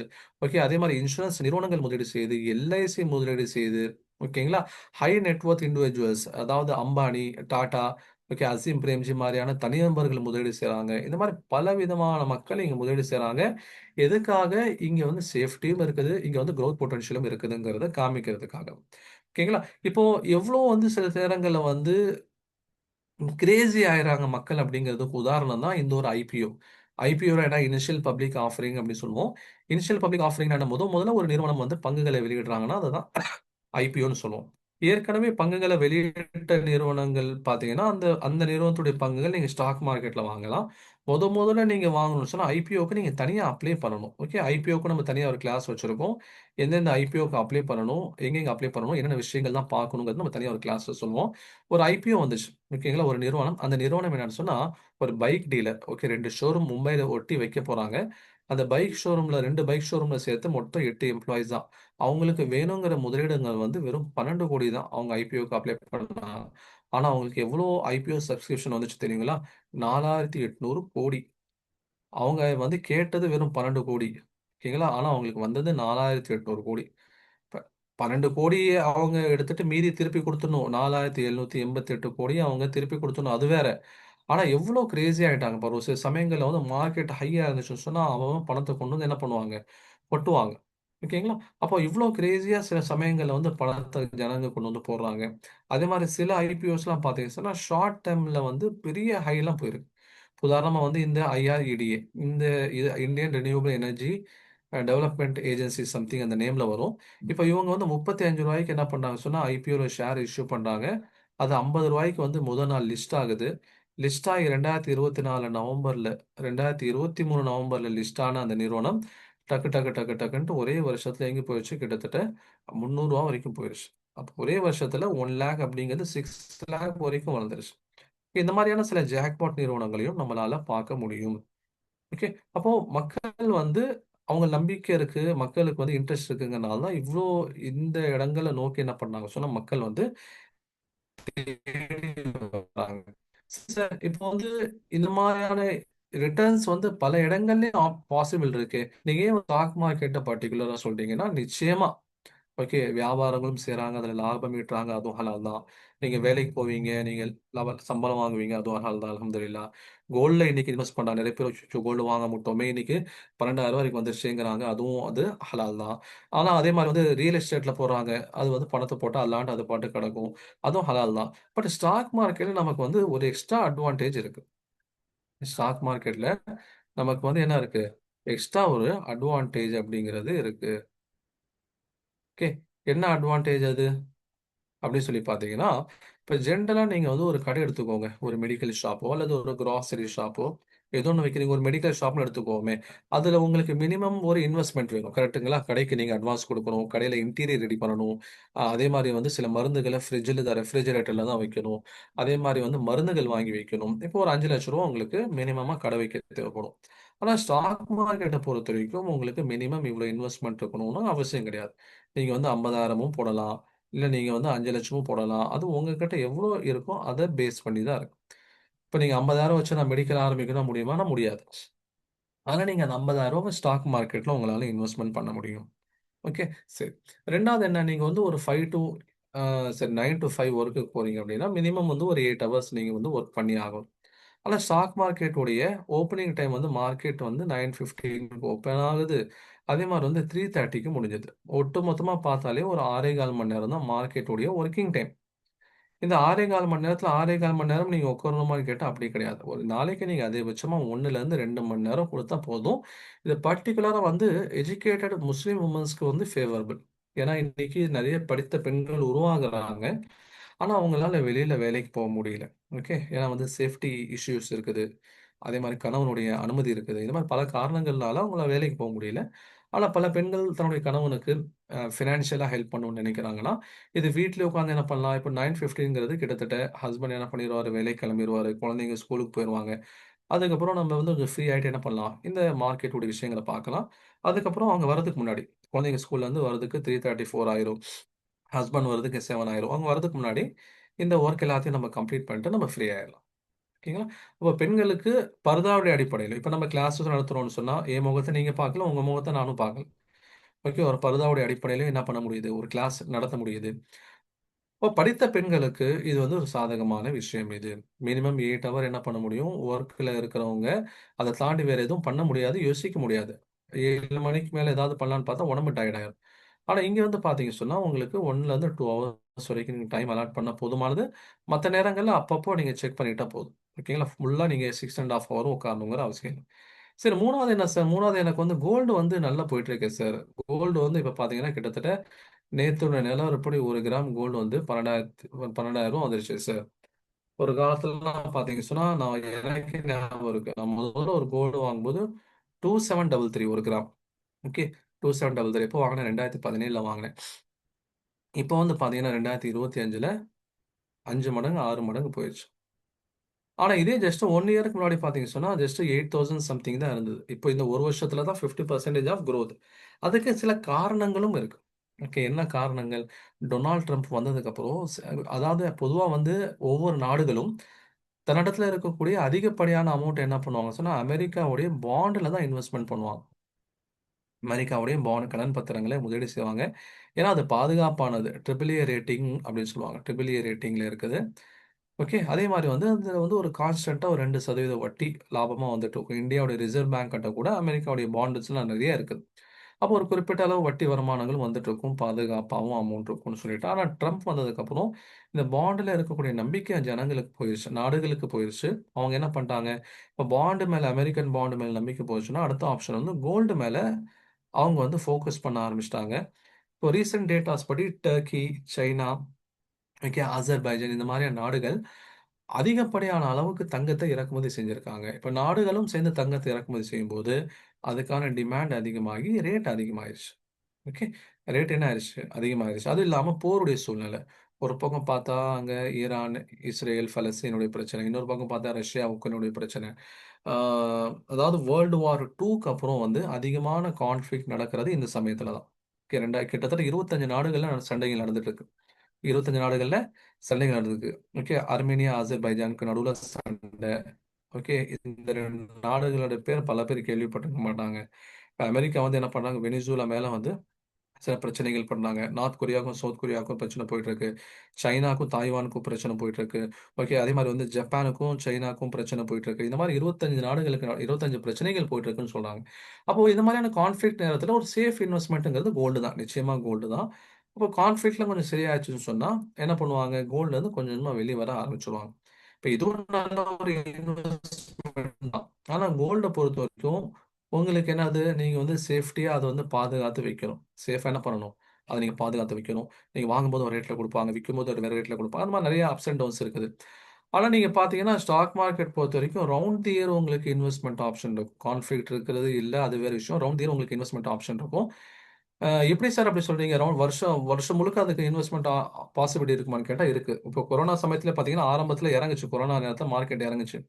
ஆனா அதுக்கப்புறம் ஃபார்மா கம்பெனிக்கும், ஐடி கம்பெனிக்கும் எந்த பாதிப்பும் இல்ல அப்படிங்கும்போது என்ன பண்ணிட்டாங்கன்னா, இங்க மத்த இண்டஸ்ட்ரீஸ்ல இருக்கிற பணத்தெல்லாம் தூக்கி ஃபார்மாலயும், ஐடிலயும் போட்டுட்டாங்க. இப்ப ஃபார்மால வந்து அந்த நேரத்துல ரொம்ப வேகமா வந்துச்சு. எல்லா ஃபார்மா கம்பெனிஸும் பார்த்தீங்கன்னா, அந்த நேரத்துல ரொம்ப வேகமா வளருச்சு. ஓகேங்களா? ஏன்னா மருந்துகள் முன்னாட விட அதிகமா தேவைப்படுது இப்போ, கொரோனா சமயத்துல. அப்ப ஃபார்மா கம்பெனிக்கு அது லாபம் தானே! அதே மாரி ஐடி நிறுவனங்களுக்கு எந்த பாதிப்பும் இல்ல. வொர்க் ஃப்ரம் ஹோம் குடுத்துட்டாங்க. அது இன்னைக்கு வரைக்கும் என்ன ஆயிட்டு இருக்கு, அவங்களுக்கு சாதகமா ஓடிட்டு இருக்கு. ஏன்னா வொர்க் ஃப்ரம் ஹோம் குடுத்துட்டோம்னா, அவன் வேலை முடிச்சு குடுத்தா போதும். அவனுக்கு கேப் வைக்கணுங்கிற தேவையில்ல. அந்த கேபுக்கு ஒரு டிரைவர் வைக்கணும்னு தேவையில்ல. அவன் இங்க ஆஃபீஸ்க்கு வந்தானா, அவனுக்கு வந்து சமோசா, டீ, டிஃபன்லாம் ஏற்பாடு பண்ணவும் தேவையில்ல. அவன் யூஸ் பண்ணக்கூடிய வாஷ்ரூம்க்கு வந்து கிளீனர் வைக்கணுங்கிற தேவையில்ல. டெப்ரிசியேஷன் குறையுது. ஃபேன் லைட் உடைய தேவைகள் குறையுது. அதனால கரண்ட் பில் மிச்சமாவுது. அப்போ பாசிட்டிவா இருந்துச்சு. அப்போ ஒவ்வொரு சந்தர்ப்பத்தில ஒரு சில இண்டஸ்ட்ரீஸ்க்கு வந்து பாதகமா இருக்கும். ஒரு சில இண்டஸ்ட்ரீஸ்க்கு சாதகமா இருக்கும். எதுக்கு பாதகமா இருக்கு, எதுக்கு சாதகமா இருக்குங்கிறத பார்த்து நம்ம என்ன பண்ணிக்கணும், அங்க மாறிக்கணும். சார், இல்ல சார் எனக்கு வந்து ரியல் எஸ்டேட்ங்கிறது கொஞ்சம் பெஸ்ட் ஆப்ஷனா தெரியுது சார். நான் வந்து எங்க அப்பா ரியல் எஸ்டேட் பண்றாரு. நெறைய பேர் வந்து ரியல் எஸ்டேட்ல பணம் போட்டு அவங்க விளையாண்டு இருக்காங்க. 2 வருஷத்துக்கு அப்புறம் நல்ல லாபத்துக்கு வித்துர்றாங்க. இப்ப ரீசென்ட்டா கூட என்னுடைய ஒரு கசின் ஒருத்தர் ரூ. 7,00,000 எடுத்து வித்தாரு. வாங்கி அவர் வந்து 2 மாசத்துல ரூ. 10,00,000 வித்துட்டு போயிட்டார். இங்க இதுவும் எனக்கு நல்ல ஆப்ஷன் தானே! ஆனா என்னன்னு சொன்னா, இதுல இருக்கக்கூடிய பிரச்சனைகள் என்னன்னு சொன்னா, இப்போ உங்கள மாரி என்ன மாதிரியான ரியல் எஸ்டேட்ட தாண்டி தூரமா இருக்கக்கூடிய நபர்களுக்கு அவ்வளோ சீக்கிரமா வந்து செல்லர்ஸ்லாம் கிடைச்சிட மாட்டாங்க. இப்ப நான் ஒரு இடம் வாங்குறேன். ஒரு ரூ. 2,00,000 இடம் வாங்குறேன். இப்போ ஒரு எமர்ஜென்சி எனக்கு. அத நான் விக்கணும் அப்டின்னா, டக்குனு எனக்கு ஆள் கிடைக்காது. எனக்கு எமர்ஜென்சிக்காக நான் விக்கிறேன்னு தெரிஞ்சா, என்னுடைய ரூ. 5,00,000 இடத்த என்ன பண்ணுவான்? அவன் வந்து ரூ. 4,00,000 கேட்பான். சரிங்களா? இப்ப அந்த ரூ. 7,00,000 அவர் வித்தாருன்னால, அவர் வந்து ஆக்சுவலி ஒரு எமர்ஜென்சிக்காக வித்தாரு. இல்லன்னு சொன்னா அவர் பொறுமையா வச்சிருந்தாலும் அவரே ரூ. 10,00,000 வித்திருக்கலாம். இப்ப எமர்ஜென்சிங்னால ரூ. 7,00,000 ஒருத்தர் கேஷ் குடுத்து வாங்கிட்டு, அவர் ரூ. 10,00,000 அவர் ஆராம்சே ஈஸியா என்ன பண்ணிட்டாரு? வித்துட்டு போயிட்டாரு. ஓகேங்களா? அப்போ உங்களால வந்து டக்குனு ஒரு பையர கண்டுபிடிக்க முடியாது. சரி பையர் கண்டுபிடிக்க முடியல. ரூ. 2,00,000 இடம் வாங்கியிருக்கீங்க. திடீர்னு உங்களுக்கு ஒரு ரூ. 10,000 தேவை அப்டின்னா, அந்த ரூ. 10,000 மட்டும் நீங்க ரெடி பண்ண முடியுமா? அந்த இடத்துல இருந்து? நீங்க கொண்டு போய் அடமானம் வைக்கணும். அடமானம் வச்சா நீங்க அதுக்கு வட்டி கட்டணும். ஆனா ஸ்டாக் மார்க்கெட்ட பொறுத்தவரைக்கும் நீங்க ரூ. 2,00,000 போடுறீங்களா? நீங்க தனியா ஒரு ரூ. 1000 வெளிய எடுக்கணும்னா கூட என்ன பண்ணிக்கலாம்? நீங்க ரூ. 1000 வெளியே எடுக்க முடியும். உங்களால என்ன பண்ண முடியும்? வெளியே எடுக்க முடியும். சரிங்களா? இப்போ வந்து நமக்கு இங்கே இதுல மத்த இன்வெஸ்ட்மெண்ட்லயோ, மத்த தொழில்லயோ லாபம் இல்லன்னு சொல்ல வரல. நிச்சயமா இருக்குது. எல்லாம் ஹலால் தான். அல்ஹம்துலில்லாஹ் நல்ல விஷயம் தான். ஆனா, அங்க இருக்கிறத விட ஒரு பாயிண்ட் பிளஸ் இங்க இருக்கு. ஒரு பிளஸ் பாயிண்ட் அதிகமா இருக்குன்னு சொல்ல வரேன். அவ்வளவுதான். ஓகேங்களா? ஒரு மினிமம் இன்வெஸ்ட்மென்ட் இங்க தேவையில்ல. அதே மாரி வந்து உங்களுடைய டைமிங் வந்து இங்க ரொம்ப கம்மி தான். குறிப்பிட்ட இயர் மட்டும் இல்லாம வருஷம் முழுக்க நீங்க இங்க இன்வெஸ்ட்மென்ட் பண்ண முடியும். அதே மாரி பார்த்தீங்கன்னு சொன்னா, அ உங்களுக்கு வந்து நீங்க பையர்ஸ தேடிட்டு இருக்க தேவையில்ல. எப்போ உங்களுக்கு ஸ்டாக் வேணான்னு முடிவு பண்ணாலும் நீங்க என்ன பண்ணிடலாம்? அங்கருந்து நீங்க வெளியே வந்துரலாம். ஓகேங்களா? இவ்ளோ இன்வெஸ்ட்மென்ட் ஆப்ஷன் அப்படிங்கிறது இங்க இருக்கு. Okay sir. ஆனா என்னால இத ஏர்ன் பண்ண முடியுமா? என்னால வந்து லேர்ன் பண்ண முடியுமா முதல்ல? என்னால சமாளிக்க முடியுமா? அந்த இன்ஃபினிட்டி காம்ப்ளெக்ஸ்லாம் வேணாம். நேத்து வந்து நான் ஒரு வீடியோ பார்த்தேன். நேத்து அந்த வீடியோ பார்க்கும்போது எனக்கே ரொம்ப மனசு உறுத்தலா இருந்துச்சு. என்னன்னா, அந்த வீடியோல வந்து ஒருத்தர் நின்னு பேசுறாரு. ஓகே. அந்த நின்னு பேசுறாரு. அவரு சொல்றாரு, "நீங்க 7ஆம் அறிவு படம் பார்த்தீங்களா?" அப்படின்ட்டு ஸ்டூடண்ட்ஸ பார்த்து கேட்கிறாரு. ஓகே. நீங்க மேபி அவர பார்த்திருப்பீங்க. அவர் பேரு எனக்கு ஞாபகம் இல்ல. உங்களுக்கு ஞாபகம் இருந்தா சொல்லுங்க. நீங்க 7ஆம் அறிவு படம் பார்த்தீங்களா? அப்படின்னு சொல்லி கேட்கிறாரு. ஆ எல்லா ஸ்டூடண்ட்ஸும் பார்த்தோம்ன்னு சொன்னாங்க. அதுல வந்து சூர்யாவும் அந்த ஆக்டர்ஸ் யாரு? ஜோதிகாவா? சம்திங் யாரோ அவங்க ஒரு வீடுக்குள்ள எகிறி குதிச்சு போவாங்களே! அது யார் வீடு தெரியுமா? என்னுடைய வீடு தான். வீட்டுக்குள்ள போனதுக்கப்புறம் புரொஃபசருக்கு இவ்வளோ பெரிய வீடான்னு சொல்லி கேட்பாங்களே! அது எனக்கு தான். என்னுடைய வீடு தான் அது. ஓகே. நான் தான் அந்த ஷூட்டிங்க்காக நான் குடுத்திருந்தேன். இது வந்து எனக்கு இவ்வளோ பெரிய வீடு இருக்குன்னு அப்படின்னு நான் சொல்றதுக்காக நான் சொல்லல. நான் ஒரு காலத்தில வந்து எச்சி இலைய பொறுக்குன ஆளு. ஓகேங்களா? ஒரு காலத்தில வந்து நான் வந்து கிளீனிங் அந்த வேலை செஞ்சுட்டு இருந்த ஆளு. என்னாலயே இவ்வளோ தூரம் வளர முடியுதுங்கிறபோது, உங்களால ஏன் வளர முடியாது? அப்படின்ட்டு ஒரு மோட்டிவேஷன் குடுத்துட்டு இருந்தாரு. ஓகேங்களா? அவருடைய அப்போ நேம் வந்து எல்லார்கிட்டயும் வந்து அப்துல் நபீல் சார். அரேபியன் ரெஸ்டாரண்டோட ஓனர் அவரு. அப்துல் அப்துல் நபீல் அரேபியன் ரெஸ்டாரண்டோட மேனேஜிங் டைரக்டர் அவர். ஓகே. இப்போ அவர் வந்து ஸ்டூடண்ட்ஸ்க்கு வந்து இந்த மாரி ஒரு மோட்டிவேஷன் குடுத்துட்டு இருக்காரு. அப்ப நமக்கும் என்னன்னு சொன்னா, இங்க இவ்ளோ சேஃப்டி மெஷர்ஸ் இருக்குது. குரோத் பொட்டன்ஷியல் இவ்ளோ இருக்குது. இதுக்கப்புறமே எனக்கு டைம் இருக்கு தயக்கம் இருக்குன்னு சொன்னா, அது ஒரு இன்ஃபீரியாரிட்டி காம்ப்ளெக்ஸ். அத வந்து நீக்கணும். அது வாழ்க்கையில எப்பவுமே டேஞ்சர் அது. இப்ப நம்மள வந்து அடுத்த கட்டத்துக்கு முன்னேற முடியாம, முன்னேற விடாம என்ன பண்ணிடணும்னு சொன்னா தடுத்து விட்டுரும். ஓகே. எனக்கு வந்து இதுல டோட்டலா எனக்கு இன்ட்ரெஸ்ட் இல்ல சார். ஆனா நான் வேற எதுலயாவது நான் பண்றேன். நான் வந்து ரியல் எஸ்டேட்ல பண்றேன். நான் வந்து கோல்ட்ல பண்றேன் அப்படின்னு பண்றவங்கன்னா தாராளமா பண்ணலாம். அது வந்து தப்பில்ல. எல்லாரும் வந்து எம்பிபிஎஸ் படிக்கணுங்கிற அவசியம் கிடையாது. இல்ல எல்லாருமே வந்து பிஇ ஐடி படிக்கணும்னு அவசியம் கிடையாது. எல்லாரும் வந்து சார்ட்டர்ட் அக்கவுண்டன்ட் படிக்கணும்னு அவசியம் கிடையாது. எனக்கு எது இன்ட்ரெஸ்ட் இருக்கோ, எனக்கு எது வந்து பாசிபிலிட்டி இருக்கோ, அதுதான் நான் பண்ண போறேன். இதுல இருக்கக்கூடிய பாசிபிலிட்டி என்ன? இதுல இருக்கக்கூடிய உங்களுக்கு அ பாசிட்டிவ் சைடு என்ன? இதுல இருக்கக்கூடிய பிளஸ் பாயிண்ட் என்ன? எல்லாத்தையும் நான் என்ன பண்ணிட்டேன் உங்களுக்கு எக்ஸ்பிளைன் பண்றேன். இத ப்ராப்பரா நம்ம செஞ்சுட்டு, அது ப்ராப்பரா நம்ம கத்துக்கிட்டு படிக்கும்போது, இது நமக்கு வந்து ஒரு சப்போர்ட்டிவ் இன்கமா இருந்துட்டுருக்கும். ஓகே. இப்போ நம்ம அத பண்றோம். நம்மகிட்ட நெறைய பேர் ஸ்டூடண்ட்ஸ் கத்துக்கிட்டாங்க. அவங்களும் பண்றாங்க. அவங்க அவங்களுக்கு நட்டமே அடையலன்னா, நட்டம் இருக்கும். ஓகே. இப்ப நான் உங்களுக்கு வந்து ஒரு ரூ. 3000 நீங்க 1,00,000 போட்டீங்கன்னா, சம்பாதிக்க முடியும்னு சொன்னேனா இல்லையா? இப்ப இந்த ரூ. 3000 அப்படிங்கிறது ஆக்சுவலி எப்படி வரும்னு சொல்லி கேட்டீங்கன்னா, நீங்க ரூ. 10,000 லாபம் சம்பாதிப்பீங்க. ரூ. 7,000 நட்டம் சம்பாதிப்பீங்க. அதோட நெட் ரிசல்ட்ட பார்த்தீங்க அப்படின்னு சொன்னா, உங்களுக்கு வந்து ரூ. 3 நெட்டா உங்களுக்கு ப்ராஃபிட் இந்த மாரி வரும். புரியுதுங்களா? இப்ப நட்டமே வராதான்னு கேட்டா அப்படிலாம் கிடையாது. நட்டம் இல்லாமலாம் இருக்காது. இருக்கும் நட்டங்கள் இருக்கும். பட் நம்முடைய லாபங்கள் என்ன பண்ணும்னு சொன்னா 3%, 4%, 5% அப்படிங்கிறது கொஞ்சம் ஈஸிலி அவைலபிளா, அச்சீவபிளா இருக்கும். ஓகேங்களா? அதுல சில நெளிவு சுளிவுகள் இருக்கும். அதுல சில பிளஸ், மைனஸ் இருக்கும். அதெல்லாம் என்ன பண்ணணும், எப்படி பண்ணணுங்கிறத பார்த்து நம்ம ஓர்மையா பண்ணும்போது, இது நமக்கு ஒரு பக்கத்துல என்ன பண்ணும்னு சொன்னா கை கொடுக்கும். சரிங்களா? ஓகே. நம்முடைய கிளாஸுடைய ஷெட்யூல பொறுத்தவரைக்கும் என்ன அப்படின்னு சொன்னா, நம்ம வந்து பேசிக் டாபிக்ஸ வந்து நம்ம கவர் பண்ணுவோம். பேசிக் டாபிக்ஸ கவர் பண்ணும்போது, அ அதாவது அ என்னென்ன சிலபஸ்ல என்னென்ன இருக்குன்னு சொன்னா, பேசிக் டெர்மினாலஜிஸ். இதுல வந்து ஒவ்வொரு ஃபீல்ட்லயும் அந்த ஃபீல்டுக்கு குறிப்பிட்ட சில வார்த்தைகள் இருக்கும். இப்ப டாக்டர்ஸ் எடுத்துட்டீங்கன்னா, அங்க சிரிஞ்சுன்னு சொல்லுவாங்க. அங்க வந்து ஸ்டெத்தோஸ்கோப்ன்னு சொல்லுவாங்க. அதெல்லாம் தெரிஞ்சிருக்கணும். பேசிக்கா அங்க இருக்கிறவங்க அந்த வார்த்தை தெரிஞ்சிருக்கும். அது மாரி ஸ்டாக் மார்க்கெட்ல இருக்கிறவங்களுக்கு சில பேசிக் டெர்மினாலஜி பிஎஸ்சினா என்ன? என்எஸ்சினா என்ன? செபினா என்ன? சென்செக்ஸ்னா என்ன? நிஃப்டினா என்ன? ஓகே. ஷார்ட் செல்லிங்னா என்ன? இன்ட்ராடேனா என்ன? ஓகே. இது மாரியான சில பேசிக் டெர்மினாலஜிஸ் புல் மார்க்கெட்னா என்ன? பியர் மார்க்கெட்னா என்ன? டெரிவேட்டிவ்ஸ்னா இந்த மாரி தெரிஞ்சுரும். அத பத்தி நம்ம கவர் பண்ணுவோம். அதுக்கப்புறம் Islamic Anglo and stock market, இஸ்லாமிய ஷராயித்துகள் கண்டிஷன்ஸ் என்னென்ன இருக்குங்கிறத பார்ப்போம். அதை 2 பார்ட்டா பார்ப்போம். ஒண்ணு ஆரம்பத்திலயும், ஒண்ணு கடைசியிலயும் பார்ப்போம். அதுக்கடுத்தது பார்த்தீங்கன்னு சொன்னா டைப்ஸ் ஆஃப் இன்வெஸ்ட்மெண்ட், அதே மாதிரி டெக்னிக்கல் அனாலிசிஸ். இப்போ ஃபண்டமெண்டல் அண்ட் டெக்னிக்கல் அனாலிசிஸ்ன்னு சுருக்கமா சொல்லுவோம். ஃபண்டமெண்டல்ங்கிறது ஒரு நிறுவனம் நல்ல நிறுவனமாங்கிறது எப்படி கண்டுபிடிக்கிறது? அது ஃபண்டமெண்டல் அனாலிசிஸ். சரி, நல்ல நிறுவனமா இருந்தா மட்டும் போதுமா? அவங்க வந்து வளருவாங்களா இல்லையாங்கிறது எப்படி கண்டுபிடிக்கிறது? அது டெக்னிக்கல் அனாலிசிஸ். அது எப்படி செய்யணுங்கிறத நம்ம கண்டுபிடிப்போம். அதே மாதிரி எங்க இந்த ஸ்டாக்ஸை செலக்ட் பண்றது, எப்படி நம்மளோட சைக்காலஜியை வந்து நம்ம ஹேண்டில் பண்றது. சில நேரங்கள்ல இந்த மார்க்கெட் நமக்கு வந்து பயன்படுத்தும், சில நேரங்கள்ல மார்க்கெட் ஆசை வார்த்தைகளை காமிக்கும். அப்போ ஆசை வார்த்தை காமிக்கும் போது மயங்காம இருக்கணும், பயன்படுத்தும் போது நம்ம வந்து பயப்படாம இருக்கணும். அப்போ நம்ம வந்து சைக்காலஜிக்கலா நம்ம பேலன்ஸ்டா இருக்கணும். அதே மாதிரி உலக அளவுல, உள்ளூர் அளவுல என்னென்ன காரணிகள் மார்க்கெட்டை பாதிக்கும், இந்த மாதிரி வந்து ஒரு ஸ்ட்ரக்சர்டு கோர்ஸை நம்ம கொண்டு வரோம். நம்முடைய தியரி கிளாஸஸ் அரௌண்ட் வந்து ஒரு 20 கிளாஸஸ் வரும். ஓகேங்களா? நம்ம தியரி கிளாஸஸ் வந்து அரௌண்ட் வந்து ஒரு 20 கிளாஸஸ் வரும். அதுக்கப்புறம் வந்து நம்மளுடைய பிராக்டிகல் செஷன்ஸ், ரியல் டைம் மார்க்கெட்ல எப்படி நம்ம ட்ரேட் பண்றது? ஒரு வாரம் நான் அதை செஞ்சு காமிப்பேன். அதுக்கப்புறம் ஸ்டூடெண்ட்ஸ் அதை செஞ்சு காமிப்பீங்க. நான் ஒவ்வொரு நாளும் ஒவ்வொருத்தவங்களுக்கு அசைன்மெண்ட் கொடுப்பேன். அதை செஞ்சு உங்களுக்கு ரியல் டைமா நம்ம காமிப்போம். அதுக்கப்புறம் ஒரு ப்ராக்டிஸ் பண்றதுக்காக ஒரு ஆப் உங்களுக்கு கொடுப்போம். இப்ப நீங்க வந்து கோர்ஸ் முடிஞ்ச உடனே டைரக்டா மார்க்கெட் போயிடக்கூடாது. நீங்க வந்து தனியா பிராக்டிஸ் பண்ணி பார்க்கணும். ஒரு 3 மாசமோ, 6 மாசமோ பிராக்டிஸ் பண்ணி பார்த்துட்டு, அதுக்கப்புறம் நீங்க உங்களுக்கு ஓரளவு சாட்டிஸ்ஃபேக்ஷன் வந்ததுக்கப்புறம் ரியல் டைம் மார்க்கெட்டுக்கு வரணும். ஓகேங்களா? அந்த மாதிரி நம்ம கோர்ஸை ஃப்ரேம் பண்ணியிருக்கோம். மண்டே டு ஃப்ரைடே வந்து உங்க கிளாஸஸ் இருக்கும். ஓவராலா நம்முடைய கோர்ஸ் டியூரேஷன் பார்த்தீங்கன்னா 1 1/2 மாசம் ஆயிரும். ஓகே. கிட்டத்தட்ட 1 1/2 மாசம் நம்முடைய கோர்ஸ் டியூரேஷன்ங்கிறது இருக்கும்.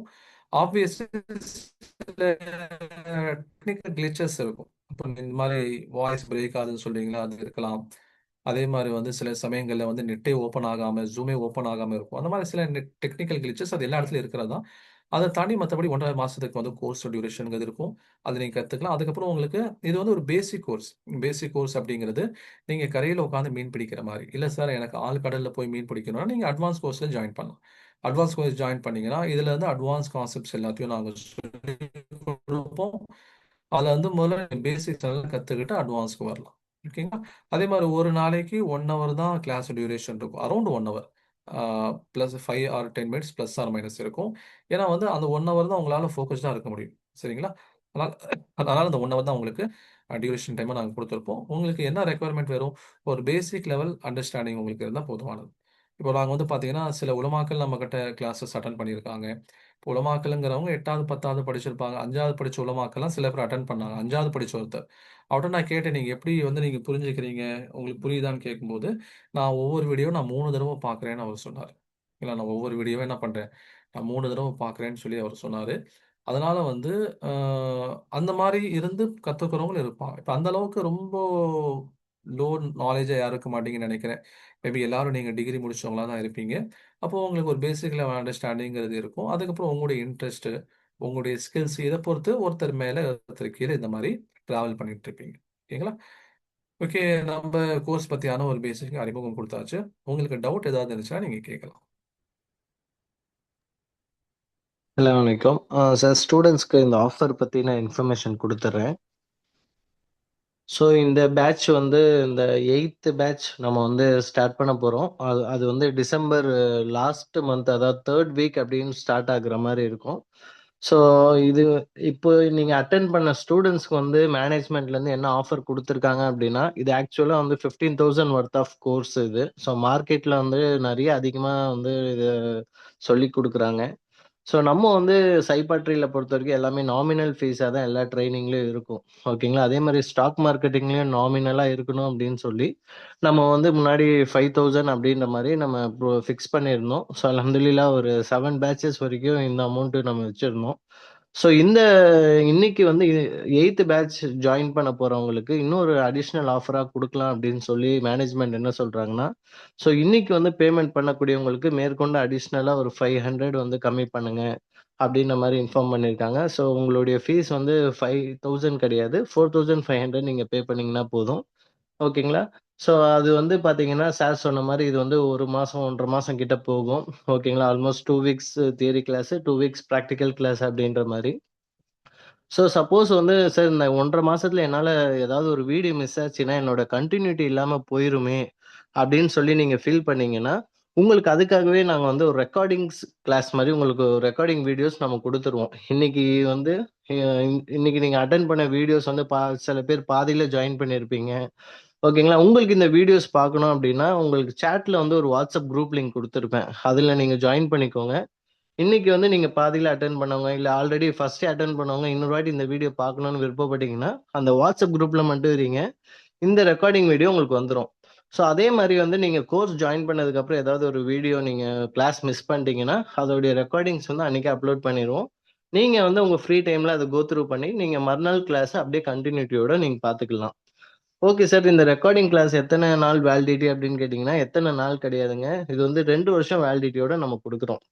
இந்த கோர்ஸ் வந்து 1 1/2 மாசம் நீங்க முடிச்சா கூட, திருப்பி நீங்க பிராக்டிஸ் பண்றதுக்கு ஏதாவது கேண்டில் ஸ்டிக்ஸ் பத்தி இன்னொரு இந்த டாபிக் பத்தி ஒரு வீடியோ பார்க்கணும் அப்படின்னாலும், நீங்க தாராளமா பார்த்துக்கலாம். இது வந்து 2 இயர்ஸ் வேலிடிட்டி இருக்கும்.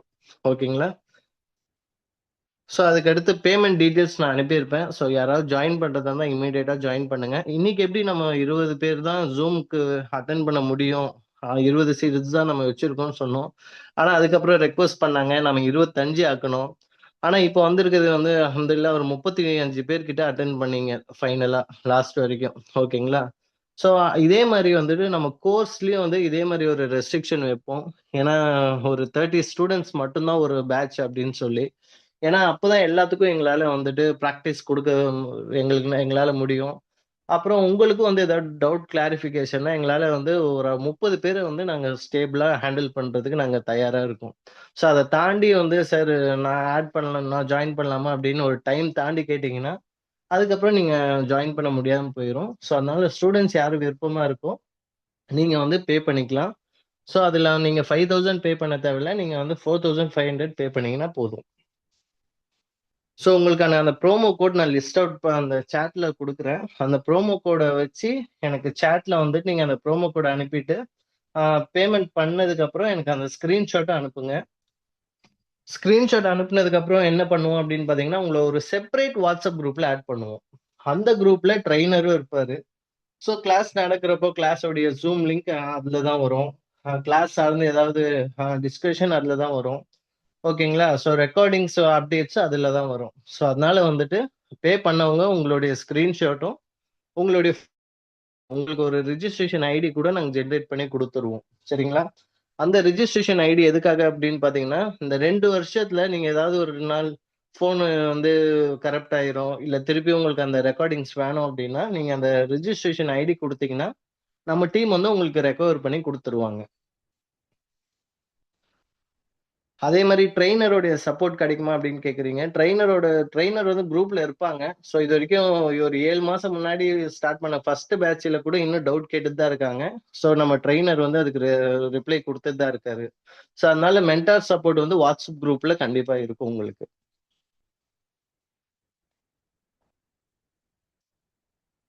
ஸோ ஒருத்தவங்க 5000 பே பண்ணியிருக்கீங்க. ஸோ 4500 பே பண்ணா போதும். அது யாருன்னு சொல்லுங்க.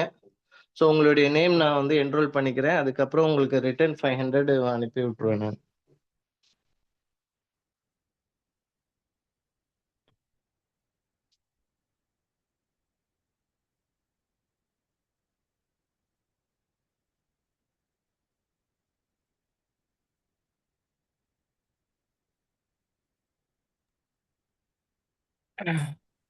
Okay. Thank you sir. Doubts இருந்தா ஸ்டூடண்ட்ஸ் கேட்க சொல்லியிருந்தேன். ஃபர்ஸ்ட் ஒருத்தன் கேட்குறாங்க, ஹவ் அபவுட் அட்வான்ஸ் கோர்ஸ் ஃபீ? அதாவது அட்வான்ஸ் கோர்ஸ் பொறுத்தவரைக்கும் நம்ம அதில் வந்து கொஞ்சம் எக்ஸ்பென்சிவாக இருக்கும். 15,000 வந்து நம்ம சார்ஜஸ் பண்ணுவோம்.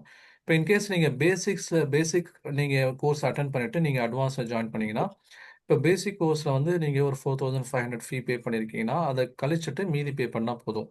ஓகே. ஏன் அதில் வந்து நம்ம அவ்வளோ காஸ்ட்லியாக வச்சுருக்கோம்னு சொன்னால், சில ஆப்ல வந்து சில சப்ஸ்கிரிப்ஷன்ல வந்து பெய்ட் சப்ஸ்கிரிப்ஷன் எடுக்கணும். ஓகே. இப்போ வந்து பேசிக்ஸ்ல இருக்கிறவங்களுக்கு அது தேவைப்படாது. அட்வான்ஸ் போகும்போது சில சப்ஸ்கிரிப்ஷன் வந்து பெய்ட் சப்ஸ்கிரிப்ஷன் இருக்கும். அது சேர்த்து தான் நம்ம அங்க ஃபீஸ் சார்ஜ் பண்றோம். அது மட்டும் இல்லாம அட்வான்ஸா உங்களுக்கு வேற ஏதாவது கோர்சஸ் நாங்க நடத்துறதா இருந்துச்சுன்னு சொன்னாலும், நீங்க என்ன பண்ணிக்கலாம், அட்வான்ஸ் கோர்ஸ் பண்ணவங்க ஜாயின் பண்ணிக்கலாம். அப்ப அட்வான்ஸ் ஜாயின் பண்ணதுக்கப்புறம் கான்ஸ்டன்ட்டா எங்களுடைய கான்டாக்ட்ல இருப்பீங்க. ஓகே. அப்ப பேசிக்ஸ்ல இருக்க மாட்டோமான்னு சார்ன்னு கேட்டா, பேசிக்ஸ்ல நீங்க டவுட் கேட்பீங்க. அத நான் கிளாரிஃபை பண்ணுவேன். அட்வான்ஸ் கோர்சஸ் பொறுத்தவரைக்கும் என்னன்னு சொன்னா, நம்ம தனியா வந்து ஒரு ஆ அட்வான்ஸ் கோர்சஸ் பொறுத்த வரைக்கும் நம்ம வந்து ஒரு குரூப் ஃபார்ம் பண்ணிடுவோம். அந்த குரூப் ஃபார்ம் பண்ணி உங்களுக்கு சில அசைன்மெண்ட்ஸும் கொடுப்போம். அது வந்து ஜஸ்ட் வந்து ஒரு டீச்சர் ஸ்டூடெண்டா இல்லாம எல்லாரும் நம்ம கொலீக்ஸா இருப்போம். ஓகே, ஒரு 10 வேலை இருக்குன்னா அது ஒரு வேலை நீங்க செய்வீங்க. அடுத்த வேலை உங்க ஃப்ரெண்டு செய்வாரு, இன்னொரு வேலை உங்க இன்னொருத்தர் செய்வாரு, இன்னொரு வேலை இன்னொருத்தவங்க செய்வாங்க. இந்த மாதிரி ஒர்க்கை டிவைட் பண்ணி அதுலேருந்து வரக்கூடிய அவுட்புட் வச்சு என்ன பண்ணுவோம்னா நம்ம வந்து இன்வெஸ்ட்மெண்ட் ட்ரேடிங் உடைய அந்த டெசிஷன்ஸை நம்ம எடுப்போம். ஓகே, அட்வான்ஸ் கோர்ஸ் அப்படிங்கிறது பேசிக் முடிச்சுட்டு போனா கொஞ்சம் நல்லா இருக்கும் உங்களுக்கு. இப்போதைக்கு அட்வான்ஸ் அப்படிங்கிறது தேவையில்லை. ஓகே, ஒருத்தர் அன்மியூட் பண்ண சொல்லி கேட்டிருக்காங்க. சரி, அன்மியூட் பண்ணிட்டு நீங்க பேசுங்க. இப்போ உங்களால் பேச முடியும்.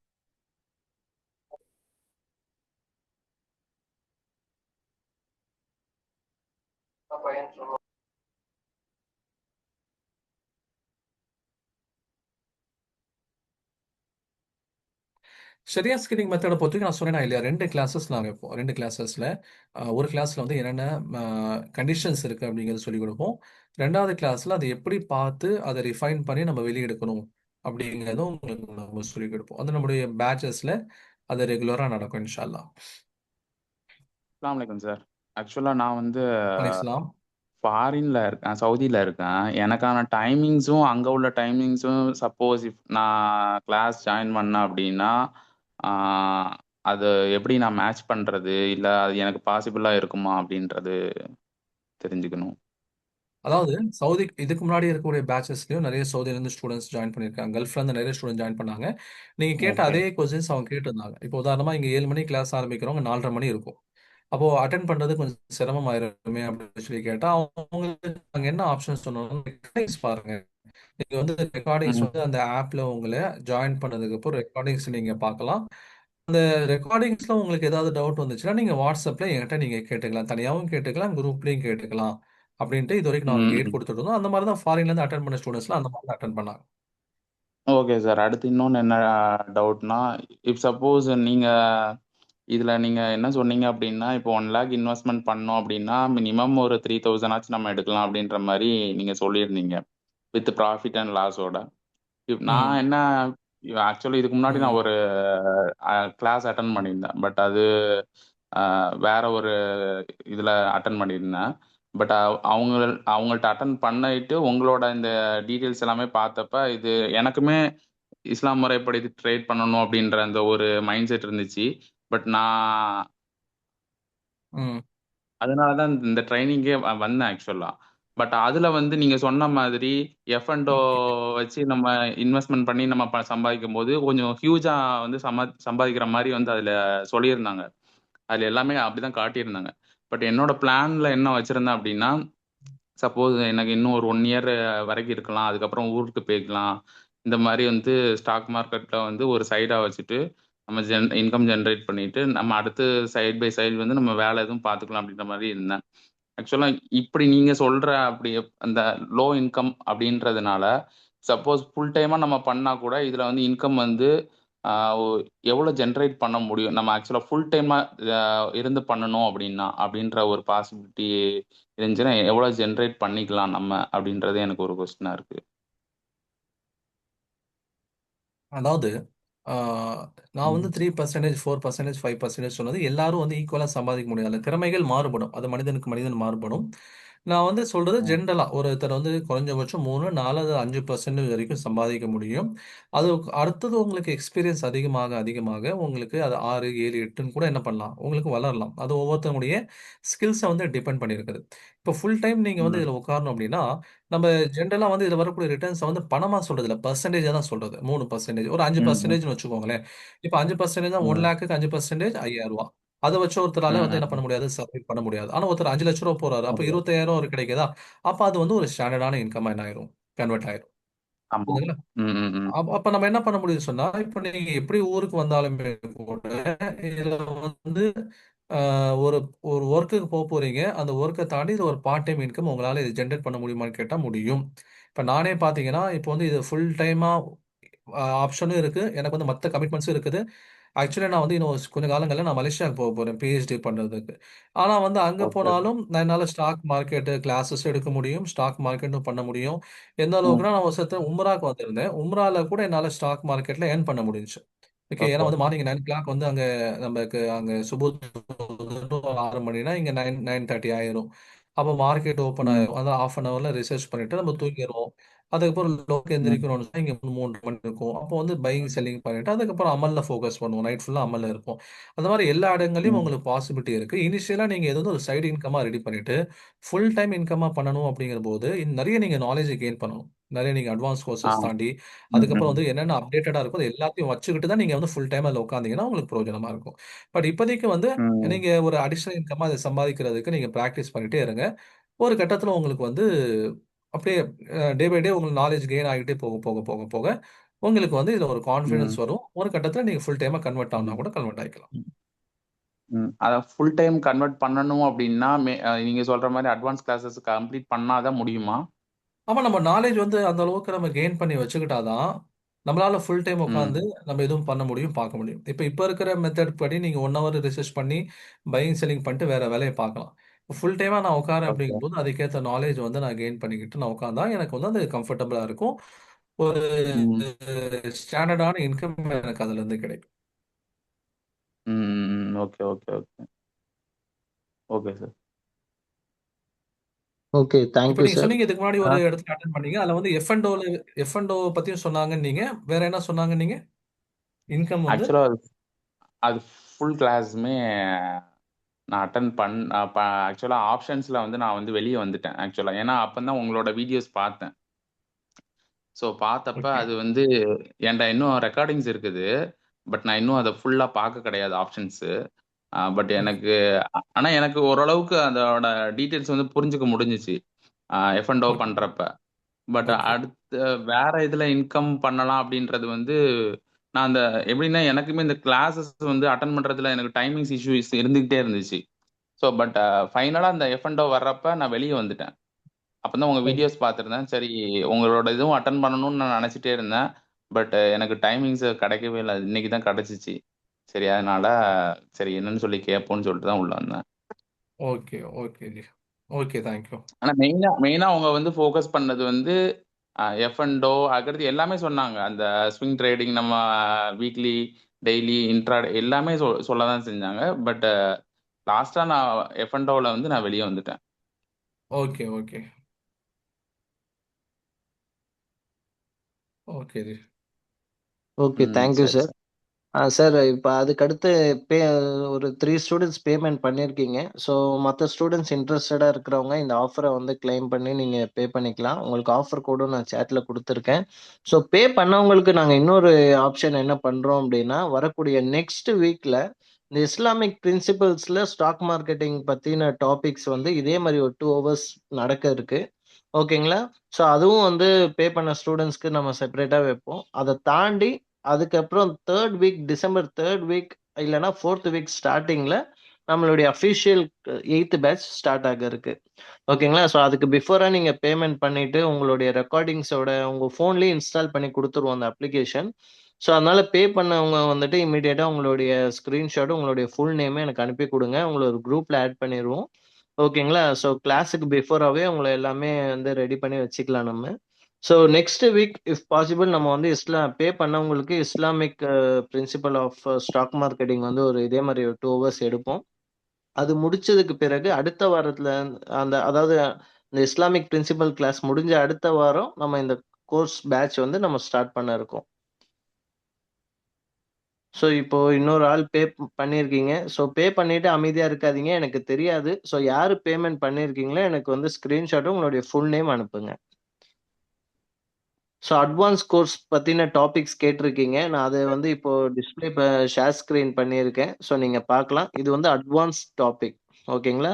ஸோ நம்ம அலுமினி ஸ்டூடண்ட்ஸ் அதாவது இப்போ நீங்க பேசிக் கோர்ஸ் இப்போ 8th பேட்ச் நீங்க படிச்சு முடிச்சிட்டீங்க அப்படின்னா, அட்வான்ஸ் கோர்ஸும் நீங்க படிக்கிறதுக்கு அது இன்னும் அடிஷனல் ஆஃபர் நான் வந்து இப்பவே சொல்லிடுறேன். இப்போ நீங்க வந்து 4500 குடுத்து நீங்க வந்து இந்த பேசிக் கோர்ஸ் முடிச்சிட்டீங்க அப்படின்னா, அதுக்கப்புறம் நீங்க அட்வான்ஸ் கோர்ஸ்க்கான ஃபீஸ் வந்து பார்த்தீங்கன்னா 15,000. அதுல வந்து என்ன பண்ணுவோம் அப்படின்னு கேட்டீங்கன்னா, நீங்க பேசிக் கோர்ஸுக்கு எவ்வளோ வந்து பே பண்ணீங்களோ, அத நீங்க ரெட்யூஸ் பண்ணிட்டு ரிமைனிங் ஃபீஸ் மட்டும் நீங்க அட்வான்ஸ் கோர்ஸ்க்கு நீங்க பே பண்ணிக்கலாம். அந்த ஆஃபரும் இப்போ நாங்க வந்து பண்ணியிருக்கோம்.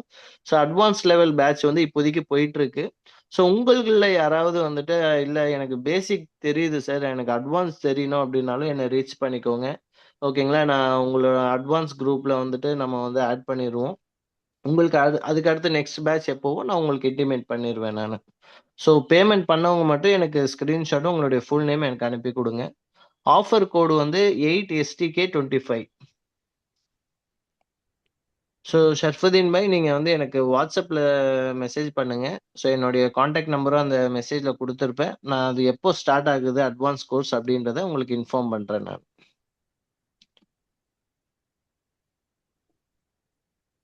So thank you Umar sir. உங்களுடைய இந்த தேங்க்யூ வீக்கெண்ட்ல சார், தேங்க்யூ. ஃபேமிலிக்கு ஸ்பெண்ட் பண்ணக்கூடிய டைம்ல எங்களுக்காக ஒரு அவேர்னஸ் குடுக்கணும்னு சொல்லி வந்ததுக்கு ஜஸாக்கல்லாஹ் ஹைர். So thank you thank you. இன்ஷால்லா நம்ம 8th பேட்ச்ல மீட் பண்ணுவோம் சார் இன்ஷால்லா.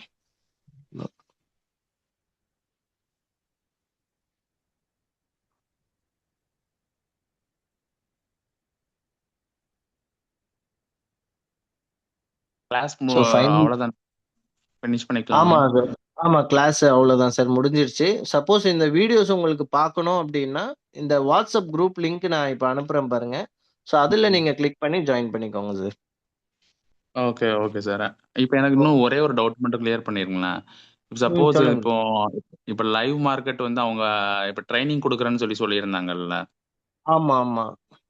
இப்போ அந்த ட்ரைனிங் வந்து என்னால் சப்போஸ் வந்து ரெக்கார்டிங்கில் தான் பார்க்க முடியுது அப்படின்னா, ஓகே. ஆஹ், இப்போ என்னால் அதை வந்து கன்ஃபார்மாக பிக்கப் பண்ண முடியுமா அப்படின்றது எனக்கு ஒரு கொஸ்டினாக இருக்குது. அதான் சார், ஏன்னா கண்டிப்பா. அதுதான் வந்து சாரே சொன்னாரு பாருங்க. ஒரு நம்மளாவது ஒரு அளவுக்கு நாலேஜ் பர்சனா இருப்போம், ஏதாவது படிச்சிருப்போம். ஆனா வந்து எதுவுமே ம், படிக்காத ம், இந்த இமாம் வந்து ஒரு வீடியோ வந்து 3 டைம் பார்த்து அவர்னாலே பிக்கப் பண்ண முடியுது அப்படின்றப்போ, அப்போ வந்து எங்களுக்கு இன்னொரு ம், ம், கான்ஃபிடென்ட் லெவல் குடுக்குது. இதுல வந்து கண்டிப்பா நம்ம வீடியோ பார்த்து கூட நம்மளால நாலேஜ் கெயின் பண்ண முடியும் அப்படின்னு சொல்லி. ம், ஓகேங்களா? ம், ம், அதுக்கடுத்து ம். சாரும் சொல்லியிருக்காரு, சப்போஸ் ரெக்கார்டிங் பார்த்து உங்களுக்கு ஒரு டவுட் இருக்கு அப்படின்னா, எனக்கு நீங்க வாட்ஸ்அப்ல குரூப்ல ரீச் பண்ணுங்க அப்படின்னும் சொல்லியிருக்காங்க. Okay okay okay. ஓகேங்களா? அதுவும் இல்லாம இந்த சப்போர்ட் வந்துட்டு நீங்க வாட்ஸ்அப் குரூப்ல இருக்கிறப்போ, ஓகேங்களா? ட்ரெய்னரும் இருப்பாரு. இப்போ இப்போ ரிசர்ச் பண்ற டாபிக்க கூட வந்துட்டு ஒரு அப்டேட்டா இதுவரைக்கும் 7 பேட்ச் நடந்து முடிச்சிருக்கோம் அல்ஹம்துலில்லாஹ். அந்த 7 குரூப்லயும் நம்ம உமர் சார் வந்து ஏதாவது ஒரு அப்டேட் போட்டுக்கிட்டே தான் இருப்பாரு. ஓகேங்களா? அப்ப ம், ம், அந்த அப்டேட் ம், பார்த்துட்டு சில பேர் டவுட் கேட்பாங்க. இப்போ எப்படி சார்? இப்போ பண்ணலாமா? மார்க்கெட் எப்படி இருக்கு? அப்போ ஒரு டிஸ்கஷன் போகும். ம், ஓகேங்களா? ம், ஸோ ம், இது வந்து சைபா பொறுத்தவரைக்கும் வந்துட்டு, இப்போ இந்த ப்ரோகிராம்க்கு இப்போ 34 பேர் வந்திருக்கிறோம் அப்படின்னா, எல்லாம் என்னுடைய டிஜிட்டல் ம், மார்க்கெட்டிங் ட்ரெய்னிங் நான் குடுத்துட்டு இருக்கேன். என்னுடைய ஸ்டூடண்ட்ஸ் சில பேர் இப்போ வந்திருக்காங்க. ஓகேங்களா? ஸோ அது வந்து ம். எப்படின்னா, ஒரு கிரெடிபிலிட்டி நம்ம பில்ட் பண்றோம் அவ்வளவுதான். நம்ம குவாலிட்டியா குடுக்கணும் அப்படின்ட்டு தான் சார். வேற ஒண்ணும் இல்ல. இன்ஷா அல்லாஹ். ஸோ அதனால கண்டிப்பா பிக்கப் பண்ண முடியும் உங்களுக்கு. Okay sir, okay sir. நான் ஒன் டைம் மறுபடியும் நான் வீடியோஸ் நான் பார்த்துட்டு நான் கண்டிப்பா சார். கண்டிப்பா. அந்த வாட்ஸ்அப் ஜாயின் பண்ணிக்கிறேன். குரூப்ல மட்டும் ஜாயின் பண்ணிக்கோங்க. சில பேர் பட் வந்து சார் இன்னைக்கு பட் எனக்கு இப்பதான் நான் நைட் ஷிஃப்ட் போயிட்டு வந்தேன். ஆல்ரெடி நான் இந்த வீடியோஸே நான் கம்ப்ளீட்டா கவர் பண்ணல. நான் ஆல்ரெடி என் ஒர்க்கை பார்த்துக்கிட்டே தான் கவர் பண்ணேன். இஃப் கண்டிப்பா. சப்போஸ் மேபி இந்த கோடை வந்து யூஸ் பண்ணி தான் ஆக்சுவலா நம்ம இந்த கிளாஸ் ஜாயின் பண்ணிக்க முடியும், அப்படிதானே? ஆமா சார். அதாவது அந்த கோடு வந்து இன்னைக்கு மட்டும் தான் குடுத்துருக்காங்க. நான் செக் பண்ணிக்கிறேன். இப்போ நாளைக்கு பே பண்ணலாமா? அந்த ஆஃபர் வேலிடா அப்படின்னு சொல்லி. ஏன்னா இன்னைக்கு Zoomல வந்து நம்ம இன்ஃபர்மேஷன் பார்த்து வந்தவங்களுக்கு ஒரு ஹானர் பண்ணணும்னு சொல்லி தான் அடிஷனலா ஒரு 500 கம்மி பண்ணாங்க மேனேஜ்மென்ட்ல.